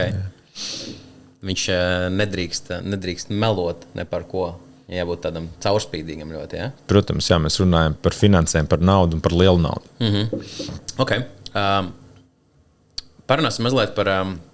Es zinu, ka tu strādā ar uzņēmējiem un tavu specifiski vairāk kreditēt uzņēmums, bet tu esi arī piedalījies un bijis klāt procesiem un redzējis, kāds tirgus attīstās tieši patēriņa kreditēšanā. Un, ja mēs runājam par kredītiem, tad nebanku kreditēšana Latvijā joprojām daudziem asociējas ar ātriem kredītiem un augstiem procentiem. Un tas sentiments mainās lēnām, var just, tāpēc, ka cilvēki paliek arī izglītotāki un viņi sāk saprast. Kā tu vispār uz to skaties? Tas ir tāds mīts šobrīd jau un tādas agrāk pieļautās tādas kļūdas, bet ir izmaiņas kaut kādas tajā vispār sentimentā, kā cilvēks skatās uz nebanku tādām alternatīvām finansēšanas iespējām? Es domāju, ka noteikti, jo, protams, ka gan bankas, gan alternatīvā finansētāji ir daudz darījuši, lai izglītotu sabiedrību un vairāk stāstītu un rādītu. Jā. Galā šobrīd finanšu produktu reklāma vispār ir aizliegta. Ja? Es nezinu, vai tas ir labi, bet katrā ziņā tas ir tā kā noņemts no dienas kārtības. Ja tev tur visu laiku deguna galā pirms panorāmas nerēgojās. Ja? Tur ātrais kredīts. Jā, apies tas likums ir ētiski, nevis ētiski, bet Jā. Bet, protams, ka finanšu pratība tā ir vieta un jautājums, par ko ir jāturpina runāt ļoti daudz un ar vien vairāk. Un, protams, ka tie cilvēki, kas 10 gadus atpakaļ ir uz tā grābeļa uzkāpuši un pēc tam vairāk kārtīgi un varbūt vēl joprojām no tā cieši, tā atkal ir kaut kāda rūkta, bet tomēr pieredze. Un to, ko es gribētu aicināt šobrīd, mums ir jāizglīto jaunieši un bērni. Mums ir viņiem skolās jāveido programmas un jāmāc par to, kas ir nauda, kā viņu nopelnīt, kā viņu jēgpilni iztērēt, kā viņu ieguldīt, lai kā reizi tajā brīdī, tad, kad tev šī vajadzība rodās, ja tu spēj saprātīgi izvērtēt un atbildīgi pieņemt lēmumu vai konkrētais produkts un pakalpojums, pirmkārt tev ir piemērots un tu spēj par to norēķināties. Jo tā jau ir bijusi tā vēsturiski lielākās klupšanas akmeņs, ka cilvēki neskatījās līdzi, vai viņam būs iespēja viņu atmaksāt. Ja, jo tur bija tas piramīdas princips, ka tu ar vienu ātro kredītu nodzēs nākošo, un tad tas ir tāds nebeidzamais stāsts. Jā, tur cilvēkiem taisnība, to bija tā finanšu pratība bija diezgan zema un neizpratne un to, ka es šo neatdot, tā nav banka. Bet no otras puses arī bija tie uzņēmumi, kas Es tā kā zināju to visu ķēdīti sekvenci, un viņiem tas bija ok, un viņi zināja, ka tur ir kaut kāds segums apakšā, kad varēs tāpatās caur parādu piedziņu ejot to dabūt naudu un tās procentu likmes, kas tagad gan visas ir regulētas. Tas, par ko mēs runājam šobrīd, man liekas, patēriņa kreditēšanā tā maksimālā procentu likme bija kaut kāda 25 komats tur kaut kas var būt maksimālais gada procentu likme, ko vispār var piedāvāt. Bet ir daudz dažādi arī produkti, kur, protams, tas tiek mazliet apiets, bet tas normāli, man liekas, ir kur aitas tur cirpēja. Jā, bet ir arī tādi cilvēki, kas tiešām paņemot ātro kredītu, viņi atmaksā ātrāk, un viņiem ir lielākā daļa tāda. Jā, un tad tev vairāk tie procenti ir jāmaksā, tad tu esi gatavs, jo tu saņem to naudu ātri, un tu rēķinies ar to. Kā ar Erste Finance jums ir bijis kaut kad jāsaskarās ar šiem te stereotipiem par to, ka jūs nebanku aizdevējs arī uzņēmuma kontekstā tieši, vai nav tāda stereotipa pieņēmuma no jūsu? Es lepojos ar to, ka es nebanku aizdevējs, un es nezinu, kā tu to domā, kā stereotipu.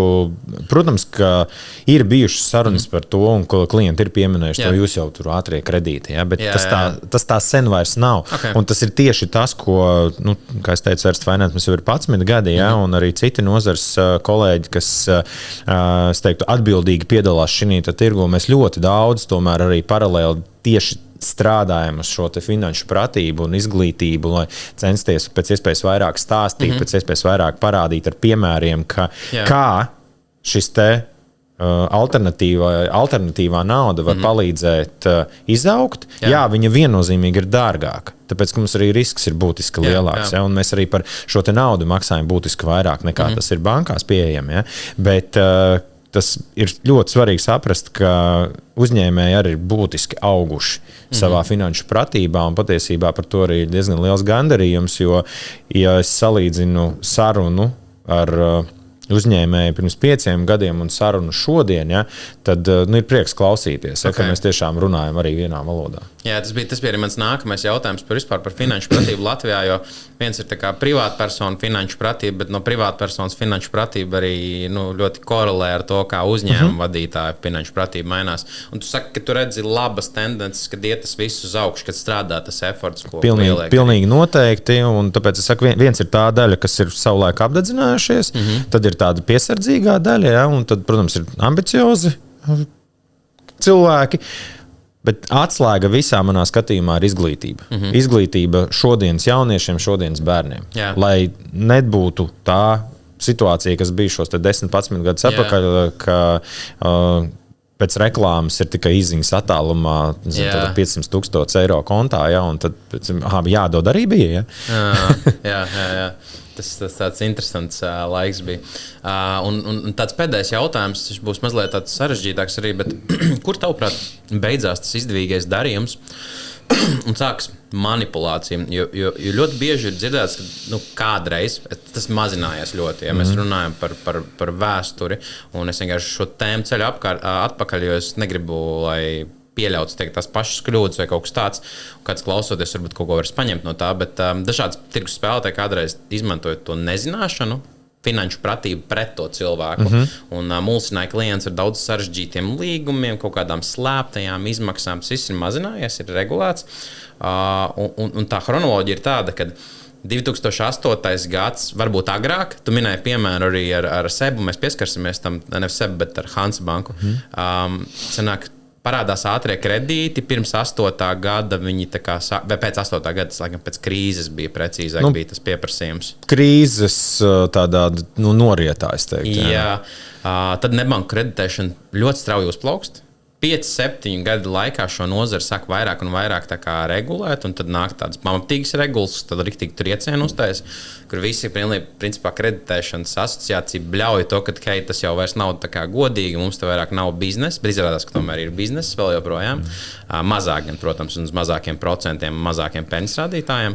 Un tad šie nozares uzņēmumi, mēs tagad par abstraktu uzņēmumu runājam, bet par to industriju kopumā, viņi lēnām diversificē savus portfeļus uz valstīm, kur nav tās regulācijas. Man tajā chronoloģiskajā ķēdītē parādās sistēmiska ļoti viena tā kā slimība, kad tie augstie procenti piedāvājumi, viņi vēl joprojām tiek targetēti uz cilvēkiem, kas nav ar tik augstu finanšu pratību. Un vai tev tas neliekas kā tāds paradoks? Tāpēc ir tas jautājums, kur ir tas izdevīgais darījums, kur viņš beidzas un sākas tā manipulācija. Un kā cilvēkiem tajās labirintos vispār orientēties? Zin kā, lai cik to nebūtu patiesi atzīt, arī ūdens meklē vieglāko ceļu. Jā. Ja? Un tas ir spilgts raksturojums šai situācijai. Jā, jo tad tirgus ir noregulēts. Ir nospraustas robežas, stingri rāmi, tajos arī ir jāstrādā.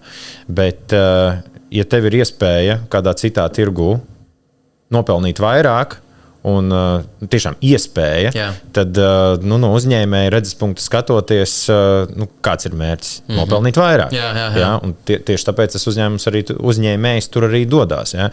Tad jautājums par ētiku iespējams, ja? vai īstenībā, patēriņa kreditēšanā ir ļoti viegli regulēt sviras. Tu pagriez vairāk krānu vaļā, kur tev nāk iekšā jauni līdi vai jauni darījumi, bet tev uzreiz otrā pusē palielinās tas trauks, kurā ir nekvalitīvi un automātiski viņi nonāk kaut kādā piedziņas procesā. Tātad tur uzreiz ir risks lielāks. Ja? Kā tu viņus noservisē pēc tam, tu tur pats to izdara vai pārdot to parādnieku portfeli, tas jau ir cits stāsts. Ja? Okay. Bet katrā ziņā to ir iespējams ļoti viegli regulēt. Attiecīgi, ja tu gribi mazāku risku, tu to krānu piegriez vairāk cietu, tev arī uzreiz tas trauks, kur ir šie potenciāli nemaksātāji, būtiski samazinās. Un te ir jautājums, kā tavs algoritms vai aprēķins rāda, kur ir lielāka peļņa. Vai tu ņem iekšā lielāku risku, pelni tur vairāk, bet potenciāli arī zaudē vairāk, vai nostabilizē tos kaut kāda mazāka ienesīguma, un attiecīgi tev būs arī mazāk šo te parādnieku. Ok, tad tu saki principā, ka pat ja mēs tagad izslēdzam to regulēšanas daļu, kur valstī principā vajadzētu iesaistīties un diezgan ātri taisīt tādu kā intervenciju, kad viņi redz, ka notiek kaut kādas pie mums tas ir noticis. Jautājums ir ātri, bet pie mums tas ir noticis. Jā, bet citās valstīs, piemēram, kur varbūt tas nav. Bet tas, ko tu saki, ir sanāk, tiem uzņēmējiem, tas, ka viņi grib vairāk nopelnīt, viņiem vienā brīdī tas atspēlējās, un viņi paši sevi regulē kaut kādā ziņā. Okay, tas ir interesanti, jo tad tā atbilde ir diezgan skaidra, ka vienkārši jāļauj tam tirgum sevi pašam izregulēt, un tas tāpatās tā notiek vienkārši vienā brīdī. Mēs pieskārāmies diezgan daudz galējiem variantiem. Nebija tā, ka tajā laikā katrs uzņēmums mēģināja apčakarēt klientus. Tas būtu ļoti dīvaini kaut ko tādu teikt. Vienkārši bija daudz tādu gadiem, kurus pats dzirdēju. Tā bija tirgus iespēja, var teikt arī tirgus nepilnība. Pilnīgi noteikti var piekrist, ka finanšu pratība bija zemā līmenī. Cilvēki bija nosacīti panikā, bija vajadzīga nauda, un tas bija ļoti viegls veids, kā pie viņas kļūt. Tur salikās ļoti daudz apstākļi, un rezultātā mums ir dažāda veida bagāta pieredze. Mums ir ļoti sekmīgi uzņēmēji, un, kas šo savu pieredzi replicējuši arī uz citām valstīm. Precīzi. Man patīk ļoti tas tavs paskaidrojums. Man liekas, visniansētāk atbildēja, kā es biju dzirdējis no jebkura cita cilvēka ar kredītu nozari un par to nozari vispār kā tādu runājot. Un patīk, ka tu arī pieskāries tam ētikas jautājumam, jo tas vienmēr arī ir tāds lieta, kur jāapskatās ir no cita aspekta. Ok, bet tagad par to. Tieši par to finanšu prātības uzlabošanu. Tu esi vadījis miljonu darījumus, bet kas ir tās lietas, vadlīnijas, pie kurām tu pieturies, kā tu menedžē savas personīgās finanses? Rūpīgi sekoju līdzi. Tas reāli Excelīts tev ir, kur tu uzskaiti visu centu, ko tu iztērē, vai tu vairāk tā? Man kādreiz tāds ir bijis. Jā, daudz gadu. Nē, tas nav bezjēdzīgi. Es pat teiktu, tas ir ļoti vērtīgi, jo tad tu tiešām redzi, patiesībā, kur tā nauda paliek. Jo reizēm tādi, un patiesībā tas rezultāts tam visam, kad es to Excel tās secinājums izdarīja, un kāds bija mans rezultāts, es ļoti veiksmīgi izslēdzu dažādu veidu impulsu pirkumus. Tas tāds niekus, pilnīgi nevajadzīgas lietas. tā ir tāds outcomes no tā Excel savulaik, bet tie tiešām bija ļoti daudz gadu atpakaļ. Bet es tiešām ļoti rūpīgi sekoju līdzi, es investēju, skatos, kāda ir atdeve, cik daudz investēt papildus vienā vai otrā projektā. Nekad visu nelieku vienā projektā, cenšos pēc iespējas vairāk diversificēt, kas, man liekas, ir atslēga tam, lai tavs portfels būtu stabils un ar izaugsmi tendēts. Un cenšos nopelnīt vairāk. Jā, iezīmēs tādas vairākas lietas. Caurspīdīgums, tas Excelīts pret sevi caurspīdīgums. Jā, noteikti. Jā. Turēt sevi accountable, angliski ir tas vārds. Nekad nevaram viņu latviski iztulkot. Nezinu arī tādu labu tulkojumu. Līmenī. Jā, līmenī, turēt sevi līmenī. Bet, principā, godīgumu pret sevi turēt. Tad otra lieta bija risku diversifikācija. Zināt, ka tev ir liela riska apetīte un ka tu nevari varbūt tik daudz atļauties riskēt. Un trešā lieta ir laikam meklēt jaunus projektus, jaunas iespējas, skatīties, kur tu vari vēl kaut ko citu darīt. Protams, mēģināt visu laiku vairāk nopelnīt, nevis zaudēt naudu. Bet tas laikam loģiski. Tas ir arī jautājums par īstermiņu vai ilgtermiņu. Ir kaut kādi īstermiņa projekti un ir ilgtermiņa investīcijas. Jā, un tas ir tieši tas pats par šo te nopelnīt ātri un piefiksēt un aizmirst. Jā? Tā kā šis ir izdarīts, meklējam nākamo projektu. Bet atkal, tas ir tikai caur pieredzi. Tev vajag droši vien sadegt pāris reizes, lai saprastu, kas ir tās mācības. Okay. Un kādas varbūt tādas 2-3 lietas, ko tu nekad vispār nedarītu ar savu naudu, ieraugt un aizmirstam šito pilnībā? Viena lieta pilnīgi noteikti, ka es neinvestētu visu vienā projektā. Okay. Es nekad neizmantotu drošības spilvenu kaut kādām investīcijām, lai vai cik viņas būtu vilinošas. Neaizdotu daudz naudas draugiem. Šis ļoti labs punkts ir. Jā, jo kas sabojā vislielākās draudzības ir parasti naudas aizdevumi. Tāpēc man ir tāda lieta, ka es nekad neaizdodu.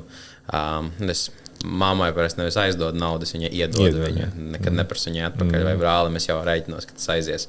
Nē, viņš tā ir, kad atdod parasti jau, bet es reiķinos, ka tā ir zaudēta nauda ļoti bieži. Tas ir ieguldījums ģimenes labklājībā. Jā. Bet draugiem es neaizdodu principu pēc naudu, jo man ir bijis tāds bēdīgs pieredzes mazām naudām, gan, bet pat tad, kad tu norunā termiņus, jo man bija tāda ideja kādreiz, ja tu pasaki termiņu, kurā ir jādala līdzīgi kā bankas un vienojas par nosacījumiem, ka tad jau atdos, bet tāpat tās nepildu tos nosacījumus un atliek, un tad es neaizdodu principā kā tādu naudu, jo tā nav kaut kāda tā kā bet tad mazākais, ko tādā situācijā vajag darīt, ja gadījumā tu nonāc pie tās, ka, šī gadījumā aizdošu arī draugam, tad obligāti to vajag uzrakstīt kā līgumu. Jā. Jo tas tomēr gan disciplinē, gan pie kaut kādas situācijas, kad tev vairs nav labākā drauga, ja tev tomēr ir dokuments, ar kuru tu vari kaut kādas darbības veikt. Jā, es zinu cilvēku, kurš tādā veidā ir aizdevis kaut kādiem paziņām naudas un dabūjis ne piedziņas procesā, bet savstarpēji vienojoties īpašumus tādā veidā. Katrs jau dzēš savas saistības, kā var. Jā. Okay. Un tad vēl viena lieta, kur es gribu pieskarties, es zinu, ka tu iespējams esi spēcīgs šajā jomā, varbūt arī nekustamie īpašumi. Ir tā dilemma vienmēr par to, vai īrēt vai pirkt, un kad pirkt ir tā kā labs lēmums, vai tas nekad nav labs lēmums, ja tu neizmanto to kā to asset machine, kurai tu vari pēc tam ieķīlāt, dabūt naudu ārā un nākamajos īpašumos ieguldīt. Kāds tavs tas spektrs ir? Tu runā kā investīciju objektu vai tu runā kā vietu, kur dzīvo? Tas labs jautājums. Precizēt, es pat nezinu, laikam, kur dzīvot, jo ļoti bieži tas nav investīciju objekts lielākajai daļai cilvēku, lai gan cik daudz mēs par to runājam, cilvēki neizmanto to kā investīciju objektu. Bet man liekas, ka tu dabū īpašumu, piemēram, tu viņam vari pieaudzēt vērtību un viņā dzīvot un to īpašumu izmantot kā tādu trīsi, leverage, lai kaut ko tālāk veidot. Tas, protams, ir risks uzreiz un tu vari pazaudēt arī to naudu, bet es nezinu, kur īsti stāvēt tajā jautājumā. Mana pozīcija ir tāda, ka vieta atkal ir dažādi cilvēki kuriem ir svarīgi, ka viņiem ir šis īpašums, ka tas ir viņu un attiecīgi viņi jūtās stabili. Ja? Un patiesībā tas ir mans piemērs, jo man ir svarīgi, ka man ir šī vieta. Bet ir cilvēki, kuri ir vairāk īres piekritēji, ja? Un attiecīgi tur daudz dažādas priekšrocības, ja tu vari biežāk mainīt, kaut kas tev tur saplīst, uzreiz vērsies pie saimnieka. Ja? Tā kā, tas atkal, kāds ir tas cilvēku sajūtu līmenis, ja? Ko viņš grib izdarīt. Ja? Bet kopumā kā nekustamais īpašums, kā investīciju objekts manā skatījumā ir ļoti jēdzīgs. Protams, atkal ir dažādi veidi. Ir nekustamais īpašums, kas ir dzīvojamais fonds, ir ražošanas, ir noliktavas, ir rūpnīca un tā. Vai, teiksim, investīcija kādos nekustamais īpašumos, kas ir zemes gabala attīstām, ja, tā kā tur mežs, piemēram, lauksaimniecības zeme, ja, tā kā tur ir plašs spektrs, no kā izvēlēties. Bet nekustamais īpašums pilnīgi noteikti ir ilgtermiņa investīcija. Tā, ka tu šodien nopirks un pēc mēneša pārdos, tur tas ienesīgums tur būs salīdzinoši neliels un iespējams tajā laika posmā, kurā tu esi plānojis viņu realizēt, tev var tas neizdoties, un plus tur var parādīties kaut kādas blaknes, kuras tev ir jānovērš, un dienas beigās tas īstermiņa projekts tev visticamāk nebūs ienesīgs. Ja? Tā kā pilnīgi noteikti, ja mēs runājam par ilgtermiņu, tad nekustamais īpašums ir pietiekami stabils un jēgpilna investīcija. Tiesa vienmēr ir jāvērtē 3 svarīgākās lietas nekustamo īpašumu pērkot. Tu zini, kas tās ir? Nē. Kā tev liekas? Tieši kā investīciju objektu mēs tagad runājam, vai? Es domāju, ka tev ir jāuztais tāda due diligence visticamāk tam īpašumam. Pamēģini vienkāršāk. Vieta. Viens. Atdeve. Cik tā kā tas, ko tu vari dabūt no tās naudas arī. Es tev palīdzēšu. Jā. Pērkot nekustamo īpašumu kā investīciju objektu, patiesībā arī kā dzīvesvieta, ir tikai 3 svarīgas lietas. Vieta, vieta un vieta. Viss. Jā, tas interesanti, tas nebija nekad dzirdējis par to, bet jo tas ir tiešām svarīgi trāpīt pareizajā vietā, jo ir tādi gadījumi vienkārši nopērc zemi, un viņi pēc kaut kādiem tur x gadiem vienkārši kosmosu tur maksā. Un tad kā neesi neko īsti darījis. Vai arī nopērc zemi, viņi maksā tikpat. Tā ir 20 gadi, viņi maksā tikpat. Tas ir ļoti dīvaini, bet jā, tā laikam ir, es tev piekrītu par to. Vieta ir super svarīga. Jā. Okay. Es vienkārši kāpēc tam jautājumam pieskāros, jo es zinu, ka mana paudze, viņiem vispār ļoti tagad ir tāds sentiments, ka viņi vispār netiek klāt tam nekustamajam īpašumam, un ir ļoti grūti. Un ir sarežģīti, bankas kaut kādu brīdi nekreditē, tagad kreditēja vairāk mazliet, parādās kaut kādi jauni spēlētāji ar tirgu. Tur ir diezgan liels tāds pieprasījums, un cilvēki tā kā gribētu to savu īpašumu, bet tad viņi skatās uz kaut kādiem tur Grant Cardone un visiem pārējiem cilvēkiem, kas, liekas, pilnīgāko nonsensu dzēn, neviens cilvēks mūžā viņam nebūs nekad 50 miljonu īpašumu portfels, un ar tādu domu tu nevari iet nekustamā īpašumu tajā lauciņā un skatīties to no tāda aspekta, tā riska apetīte un viss tas spektrs ar informāciju. Tur būs ļoti dažādās vietās, kā cilvēki dažādi. Vienam būs lielāka riska apetīte, viņš gribēs to 50 miljonu portfeli ar īpašumiem, un tad ir loģiski, ka īpašums ir tikai asset, un tev jāizņemās ir nauda leverageot, vajag to visu, bet tur ir savs risks arī. Un tad man liekas dīvaini, ka cilvēki saka, jā, vajag tikai īrēt, nē, vajag pirkt īpašumu, un tad nav tā atbilde. Katram ir savs, pilnīgi pareizi. Slikts tas ierindnieks, kas negrib kļūt par ģenerāli, ja? Un tad ambīcijām ir jābūt, bet viņām jau jābūt arī samērojamām ar iespējām. Tieši tā. Okay. Deleģēšana ir viens no vadītāju un uzņēmēju lielākiem pārbaudījumiem. Es pat teiktu, kā tāds lāsts. Esmu saskāries ar to, runājot ar daudz vadītājiem. Tas ir tādi, kas spējīgi deleģēt, tādi, kas nespēja nodeleģēt. Cik svarīgi tev ir deleģēt dažādus darbus un kā tu esi mainījies tajā deleģēšanas skillā varbūt tur pēdējo, 5 gadu laikā? Tas ir ultra svarīgi. Tas ir tiešām ultra svarīgi, lai varētu iet uz priekšu, attīstīties, un ir jāuzticās cilvēkiem. Un, man ļoti ir grūti nācies iet šim te posmam cauri, un es, man liekas, joprojām mācos. un cenšos pieņemt, un cenšos ar vien vairāk deleģēt.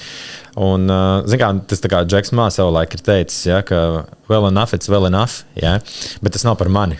Un, tāpēc man ir ļoti grūti šo te deleģēšanas funkciju izveikt, bet jo tu ātrāk pie tā nonāc, un jo tu ātrāk spēj šo te spēju attīstīt, ja, jo tas noteikti palīdz pilnīgi visiem. Jo arī tavs kolēģis darbinieks redz, ka tu viņam uzticies, tev pašam jāaiziet kaut kādam posmam cauri, ka tu tiešām atdod un tici, ka tas tiks izdarīts. Un tu vari pats pievērsties daudz strateģiskākiem, būtiskākiem projektiem, pasākumiem, lēmumiem, un tas atbrīvo tev laiku. Un tas noteikti ir tāds solis uz priekšu, lai tu ātrāk attīsties. Jā. Jo tas, tu minēji to atbildību uz darbiniekiem. Es vienkārši kā darbinieks skatos to aspektu, nevaru kā darba devējs paskatīties pagaidām, bet man vienmēr ļoti svarīgi ir bijis tas, ka man tā kā uztic kaut kādus sarežģītus projektus, un ja es viņos kļūdos, es zinu, ka tā ir mana vaina, mana atbildība, bet tajā brīdī, kad man uztic projektu, un man tā kā sanāk, man pat nevajag to pateicību. Tas fakts, kad tev iedod to projektu vadītājs vai vienalga tiešais vai tur augstāk līmeņa, un tu viņu vari darīt, un tev tā kā gaida no tevis rezultātu, un kā tu to rezultātu sasniedz, tas ir atkarīgs no tevis, protams, ētikas normās. Tas ir ļoti tāds motivējoša lieta, ko darīt. Un tad, man liekas, tiem uzņēmējiem, kam ir ar to problēmas, vienkārši varbūt tajā darbinieku lomā vajadzētu iekāpt. Kā viņš justos, ja es viņiem tā kā deleģētu to pienākumu?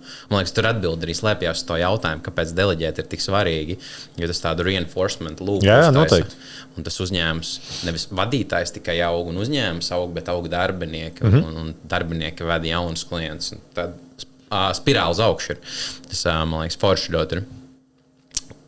Mums ir draugiem grupā ir tāds laba lieta, mēs dažreiz fuck-up nights uztaisam, kur izpastāst par saviem fuck-upiem. Bet, ja mēs runājam tā nopietni par fuck-ups, man liekas, ja tu spēj pastāstīt par savām kļūdām un tādām pieredzēm, kur tas reāli nofēlojas, tas parāda, tev ir tāda laba brieduma pakāpe. Augsta emocionālā inteliģence, un tu sev principā spēj paskatīties no malas uz sevi. Kas tavs lielākais tāds fuck-ups, no kura nāca varbūt vērtīgākās mācības? Es nezinu, vai lielākais droši vien ir priekšā vēl. Bet man bija viens ļoti fuck-upīgs gadījums. Tas arī daudzus gadus atpakaļ, tad, kad es vēl strādāju MetLife, kas ir pasaules lielākā dzīvības apdrošināšanas kompānija. Es tieši, es tur strādāju tieši krīzes laikā. Tas bija 2009. 2010. gads. Un, zin kā, pārdot dzīvības apdrošināšanu, tas ir, tas, man liekas, ir vispār high levels pārdošanā. Jo, ja tu vari pārdot dzīvības apdrošināšanu, ka tu tikko nopirki, vai ne? Jā. Tad, Nē, tā ir uzkrājuši, ir bišķi savādāk produkts. Labi, bet, respektīvi, tas ir manā skatījumā, tas ir top līmenis. Tāpēc, ka tas, ko tu pārdod solījumu, tad, ja tevis vairs nebūs. Patiesībā tu pārdod saviem tuviniekiem. Un bija tāda situācija, ka es tad vadīju filiāli, man bija komanda, bet es paralēli arī pats pārdevu. Palīdzēja komandai plānu izpildīt, un attiecīgi arī man pašam ļoti vienmēr ir paticis pārdot. Un tur bija tāda situācija, ka mēs bijām vienojušies ar vienu klientu, viena ļoti liela ražošanas uzņēmuma direktoru Latvijā. Tur, man liekas, 3 tikšanās jau bija bijušas, mēs esam jau par visu sarunājuši, un mēs esam vienojušies par dienu, laiku un datumu, kad mēs parakstam līgumu. Viss ir saskaņots, tikai jāparaksta. Un man jābrauc pie viņa. Un pusstundu pirms šīs tikšanās, kaut kāds 20 minūtes bija jābrauc, pusstundu pirms šīs tikšanās man šis cilvēks zvana. Un saka, Arni, es ļoti atvainojos, bet šodien mums nebūs iespējams satikties. Man te tādi apstākļi. Viņš neko nesaka par tiem apstākļiem. Es teicu, tas tiešām ļoti liels līgums. Tas, man liekas, kaut kāds pusgada vai ceturkšņa lielākais līgums. Un, tā dzīves apdrošināšana, tur krīze, viss slikti, tur tas baigi ilgi pie tā strādājis. Un es viņu sāku tagad vēlreiz tur pārliecināt visiem saviem pārdevēju trikiem, tur, kāpēc mums obligāti šodien jātiekās. Tur sāk mazliet jau kaunināt, kad mēs tur tik daudz darba ieguldīsim. Un viņš tāds tajā laikā, es nezinu, gadi droši vien 20 par mani vecāks bija, jā. Viņš tad ļoti pieklājīgi, ļoti nosvērts. Es visu saprotu, paldies, bet šodien nav iespējams satikties. Jā. Un, zin kā, es tur uzreiz slēdzu tur otro ātrumu iekšā, jau tur vēl sāku, Latvijas sakot, močīt viņu, vai ne? Un spiežu visu ārā. Es jau jūtu, ka viņš arī bišķiņ sāk uzvilkties. Un viņš saka, nē, Arni, beidzam šo te sarunu, es jums atzvanīšu. Es zinu, viss pazaudēja savu darījumu, ja? Tāds reāls kreņķis bija tajā laikā. Jā. Bet, un likās, es taču izdarīju visu. Un droši vien es biju ļoti tuvu tam, lai es kļūtu nepieklājīgs. Un tad pagāja nedēļa, un viņš man zvana. Viņš saka, vēlreiz atvainojās. Viņš saka, toreiz bija tāda situācija, satiekamies, noslēdzam šo te darījumu. Jā. Es tur salūcu jau gaisā, šampaniešu pudeli ārā, jo vēl nekas nav parakstīts. Jā. Es aizbraucu pie šī te cilvēka. Mēs parakstām visus dokumentus, un es gāju tādu interesi, kas tad tāds bija tik šausmīgs noticis, ka viņš man piezvanīja ar visiem maniem super pārdevēja argumentiem, viņš tomēr nolica nost. Es prasu, kas tad bija tas iemesls, kāpēc mēs nevarējām? Bija tāda situācija, es tiešām tevi gaidīju, man bija kalendārā ielikts, norezervēts laiks, bet man minūti pirms es tev zvanīju, man piezvanīja ugunsdzēsēji, ka man deg māja. Okay. Un man vienkārši vajadzēja steidzami doties, saprast, kas tur ir noticis. Vai ne? Bet viņš tajā sarunā man nestāstīja par to, kas ir noticis, kāpēc viņam tas tur ir tik svarīgi. Viņš saka, cilvēkam reāli nodeg māja, un es tur savu dzīves apdrošināšanas līgumu mēģinu uzturēties virsū. Un tā mācība man toreiz no tā bija tā, ka pirmkārt, man ļoti liels respekts par to cilvēku vēl joprojām. Un otrkārt, tas, ka tās situācijas dzīvē var būt dažādas, un nevienmēr tas cilvēks otrā pusē pirmkārt gribēs, otrkārt varēs to atklāt, un varbūt tas arī nav tik svarīgi, bet ja tu no savas puses izdarīsi visu, tad nevajag pārspīlēt un nevajag gārdīties par tām lietām, kuras patiesībā tajā brīdī vairs nevar ietekmēt. Un man bija tāds kauns pēc tam, tad, kad viņš man to pateica, to iemeslu, kāpēc viņš nav varējis ierasties, kāpēc viņš nevarēja man sagaidīt, un kad es tur tiešām izpildījos pēc pilnas programmas. Un tas reizēm arī to stāstu esmu stāstījis saviem kolēģiem vai citiem pārdevējiem, ka ir kaut kāda robeža, līdz kurai tu vari spiest, bet saproti, kad ir dažādas situācijas. Parunāsim mazliet par mentoru. Mums arī viens no sponsoriem ir viens no sponsoru galvenais draugiem grupu mentoru klubs. Tas tāds veidojums, kurā ir vairāk profesionāļi. Es tā skaitā arī esmu viens no mentoriem. Un, mēs palīdzam, mainamies, dalāmies ar pieredzi dažādās konferencēs, un, ja uzņēmumam, piemēram, kādam vajag palīdzību, ir kaut kas neskaidrs, tur izēja eksportā, piemēram, mēs ļoti labi protam, un ar kaut kādas citas tēmas, ar e-komerciju saistīts, var aizpildīt pieteikumu tur un saņemt to palīdzību bez maksas. Mēs neko par to neprasam, mēs vienkārši reāli dalāmies ar to informāciju. Tas ir tāds sociālais projekts. Bet kurš cilvēks tavā dzīvē ir bijis tāda nozīmīga persona, tieši varbūt tavā izaugsmē, tāds kā mentors, kur tu varētu nosaukt? Ir taču tādi cilvēki bijuši? Zin kā, ja par tādu personību, es teiktu, ka mans lielākais mentors ir bijis mans vectēvs. Jo tad, kad es biju mazs, tad mēs pavadījām ļoti daudz laika kopā, un tiešām daudz dzīves gudrības tika apgūtas un iemācītas. Bet, ja mēs runājam par profesionālo izaugsmi, tad man vienmēr ir ļoti veicies ar maniem tiešiem vadītājiem. Jā. Sākot jau tad, kad es bankā sāku strādāt no 2000 gadiem, gan arī, tagad es pats vadu uzņēmumu, ja, bet vienmēr tiešām tie cilvēki, ar kuriem man ir nācies sadarboties, ir bijuši tādi, no kuriem es esmu mācījies, no kuriem es esmu kaut ko paņēmis, un attiecīgi tie ir bijuši tie, kas man vienmēr ir iedvesmojuši. Jā, ok. Jā, jo man liekas, tur mēs runājam par to ātrumu uzņēmumam ar finansēm iepriekš.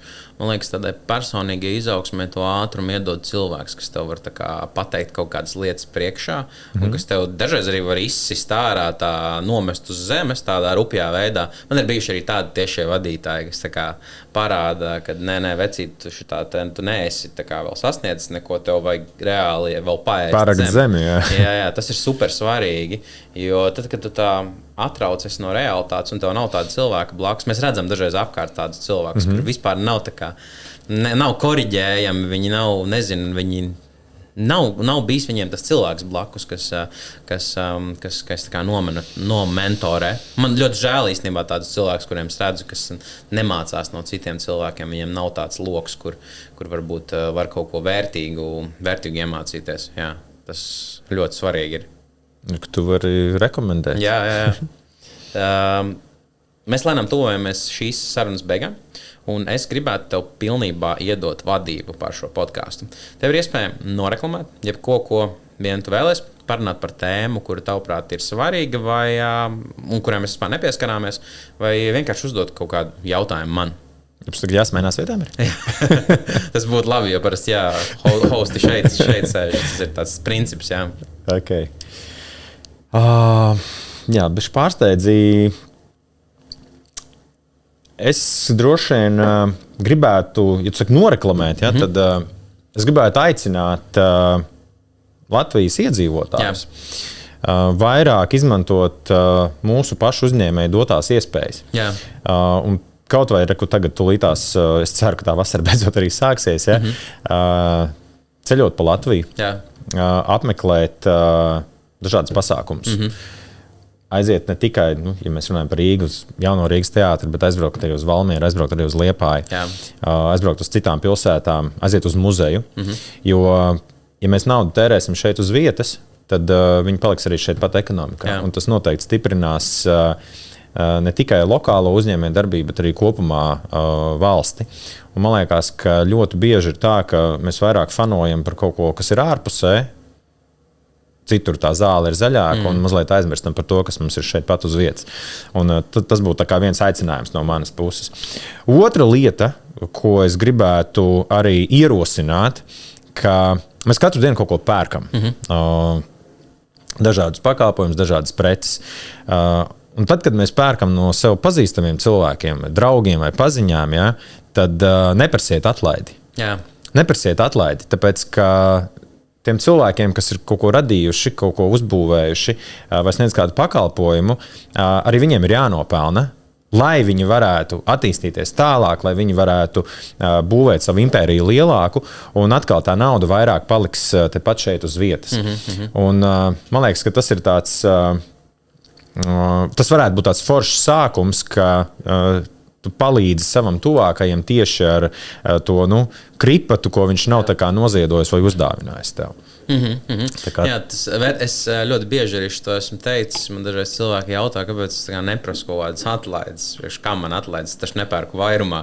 Es taču ļoti labi saprotu, kur ir cena. Viņi ir izpētījuši tirgus, ticamāk, tā ir normāla cena, un es tā kā uzticos tam uzņēmumam. Tas tā ļoti, ļoti bieži ir. Ja man nepiedāvā, tad man nevajag nekādu. Ja piedāvā, protams, forši, protams, ka es ņemšu atlaidi, bet tad, kad tā skaties uz to, interesanti ir, ka tu dari tā domā, jo es tieši, tas domgājiens vienmēr bijis, ka tu neprasi atlaidi, tu mazu kripatiņu piemet klāt ekonomiskai izaugsmē, iegriezt to riteni, un tā nauda turpina rotēt, riņķot un tā tālāk. Pat ja viņi dažreiz aiziet ar kādam uzņēmumam, lai viņš nopērk uzņēmējam, kurš nopērk savu jaunu Mersi vai BMW, viss vienmēr beidzās kaut kādā brīdī, tas BMW salūst un uzņēmums beidzās tajā brīdī, ja tu pārāk daudz viņu slauc. Tā kā, man ļoti patīk šis ieteikums, tas ļoti vērtīgi. Okay, paldies tev par sarunu. Tev ir ļoti asas prāts. Man ļoti patika ar tevi padiskutēt arī par kaut kādām lietām, kur mēs varbūt bija mazliet savādāks viedoklis. Arī par to kredītu jautājumu. Tas tāds lauciņš, kur varbūt nepārāk daudz informācijas un cilvēki atklāti pārāk ir bijuši. Bet paldies tev par šo sarunu. Lūdzu, paldies tev arī.